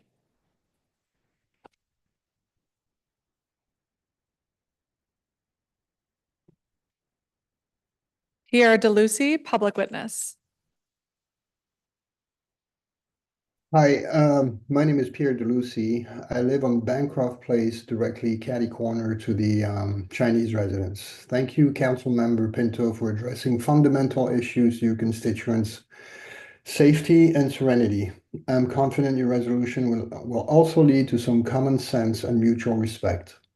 With regard to safety, I was brutally assaulted outside my home, preventing someone from trying to come in, resulting in a 2x4 across my face, almost losing my left eye, and now having a permanently chipped orbital bone. He was also arrested because he came back for his pornography-filled backpack that he left in my carport. And then again, I had to go through hours of waiting on 911 to respond. By the way, my wife was home. I'm also a business owner in DC, and there's no need to tell you what the business community thinks about petty or grand theft or disruptive behavior. So yes, I will support Councilmember Pinto's proposal that supports prevention, but also recognizes actionable penalties for breaking the law. There is no common sense in saying you can get away with this much. With regard to the noise ordinance, I wish I could forget the insanity of out-of-towners with Virginia, New York, or Cleveland license plates showing up for 2 years, 7 days a week at 7 a.m. and at dinner time in a residential neighborhood to blare 20-year-old personal grievances from bullhorns hanging on trees while strolling, littering cigarettes, and lounging on chairs on sidewalks or checking their Instagrams, all the while protected by the Secret Service and the MPD under the guise of the First Amendment. Or the insanity of people out on their neighborhood walk and being arrested for moving a bullhorn that would make anyone deaf just from walking by. I'm not so sure this pattern describes First Amendment protection as much as it describes pure harassment and utter disregard for nuisance. The real question is, at least for this household, what did all this achieve? The Chinese have not budged one bit. If anything, we've learned that every meeting with the State Department for years started with 20 to 30 minutes of grievances from the Chinese delegation over these issues, leading to a waste of time and to negotiating with someone deprived of sleep or a serene environment. That's not great for negotiation. Where is the common sense? We've also learned that they operated for years without a permit. Neither the Secret Service nor the MPD checked, so they started getting permits and continued. But along with permits came guidelines including noise levels, which were unenforceable because the city sound engineer does not come to work until 9 a.m. and leaves at 5. There is no common sense in this. From this, we have learned that no matter what the ACLU and associated professional protesters group try to tell you about existing laws, they have no teeth, they're not enforceable, and they're useless to the tax-paying homeowners. And as such need to be changed. You likely have heard of Supreme Court cases referring to a home as one's castle, a place where one not just expects, but has the right to safety, calm, and serenity, where one is not a captive in fear of someone breaking in or an unwilling listener to external grievances. Peace at home is of the highest order according to the Supreme Court, as you heard earlier. Councilmember Pinto's proposal is common sense based with respectful guidelines and enforceable penalties. I therefore respectfully request your forwarding it to the full council. I'm happy to answer any questions. Thank you. Thank you. Ronald Kronthal, public witness. Gazelle Haishamian. Okay, and Alex Samuels, housing organizer, DC Jobs with Justice. That's my coworker Damiana is the housing organizer. But I'm here today on behalf of my organization, DC Jobs with Justice. We're a coalition of labor organizations, community groups, faith-based organizations, and student groups dedicated to protecting the rights of working people, supporting community struggles, and promoting racial justice to build a more just DC. As part of Councilmember Pinto's Peace for DC plan, the council is considering the Residential Tranquility Amendment Act of 2025. This dangerous bill is duplicative of many other parts of the DC Criminal Code, such as the Noise Control Act and provisions preventing disorderly conduct, and serves to criminalize protests in the district. At a time when we need our political leaders to stand up to repressive policies of federal administration, this bill could limit First Amendment activities and prevent basic health and safety measures. We call on the council to amend the Residential Tranquility Amendment Act of 2025 to remove the most dangerous and overreaching elements of the law and maintain the limits currently imposed by DC law, namely that sound amplification be restricted only between the hours of 10 p.m. and 7 a.m., that placing an unattended device not in itself be a criminal act, and remove the mask justification for police intervention. The introduction of this bill references a 1980 Supreme Court case, Carey v. Brown. However, the introduction only cites from the Supreme Court decision that the state's interest in protecting the well-being, tranquility, and privacy of the home is certainly of the highest order. Meanwhile, the decision of the court in that case was that an Illinois statute prohibiting picketing of residences or dwellings was unconstitutional under the Equal Protection Clause of the 14th Amendment. Notably, the decision explicitly states, standing alone, the state's asserted interest in promoting the privacy of the home is not sufficient to save the statute. The rest of this testimony reiterates points made by Bill Mefford in a letter that my organization also signed. So I want to spend the last minute and a half addressing a couple of things that I've heard today. Councilmember, you've spoken about the targeted nature of this bill. With all due respect, that's not the case. It's an extremely broad bill that makes it illegal to conduct First Amendment activities in the evenings. Amplification is a necessary part of large protests in order to organize people and make sure everyone stays on task and aligned and make sure that urgent communications are heard. Just directions to a crowd to prevent a stampede. To put it simply, amplification protects the health and safety of a crowd. I also want to address something you've said repeatedly throughout this hearing. Advocates and activists have spoken to you today about the ultimate effects of each bill under consideration today, to which you have responded with, but that's not the intent of the bill. What we as activists are concerned about is how these policies will affect our communities. your intent is irrelevant. What's relevant is how the laws will be implemented and how my friends and neighbors will be criminalized by police officers who may or may not share your intentions. I'll yield the remainder of my time. Thank you so much for allowing me to speak today.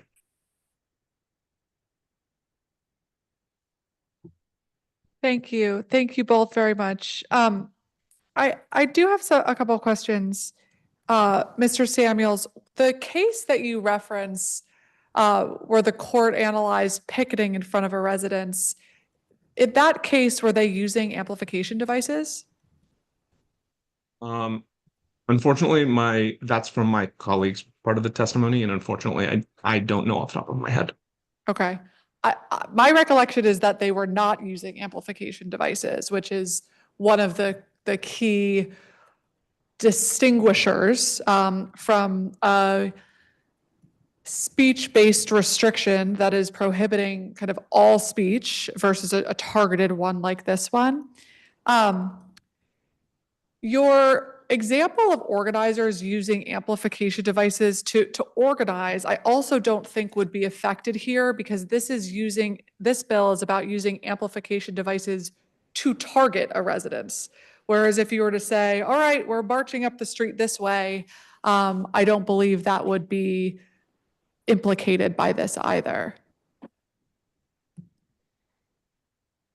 My only response is like, I have seen in my years of protesting, like these kinds of statutes be used broadly by MPD, even if they end up losing in court. I think my concern is that MPD will not share that attention to language, let me say. Yeah. And I think that's where I am comforted by the fact that we have 6 months of data since the emergency and temporary passed, where we have seen how MPD has utilized this tool, which has yielded 0 arrests. And I think that's the best case scenario, that it is not being used to arrest people. It is being used to disperse people who are using amplifying devices to target a residence overnight. And I would again reiterate my friend Bill's point from earlier, which is I understand that like so far that has been the case. I think we as organizers in the community are concerned that like the president will eventually take over MPD as he's like sort of said he's going to do, and as is in Project 2025.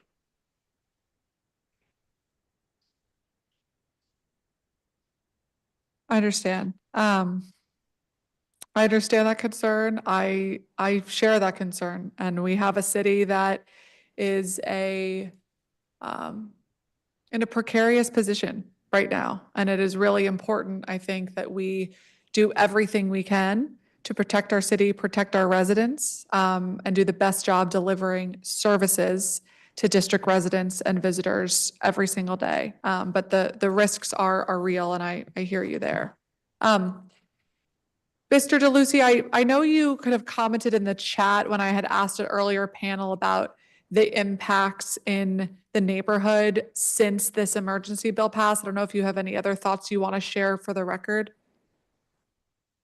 No, I mean, we're back to a joyful neighborhood. This Mitchell Park, as you know, attracts dog owners who have their daily or twice a day meetings. It's a neighborhood gathering place. You have families with children, and during those 2 years, I could see it from my windows. When they would come back at 5 p.m., which is right when the families would bring their small children, it was untenable. And so families would pack, and children they would start crying from the disruption, and then they'd start crying from being pulled away from the park. It became so limiting, and it was just so disrespectful. There was no There's no talking to anyone about lowering the sound or making sure the sound didn't get to the park.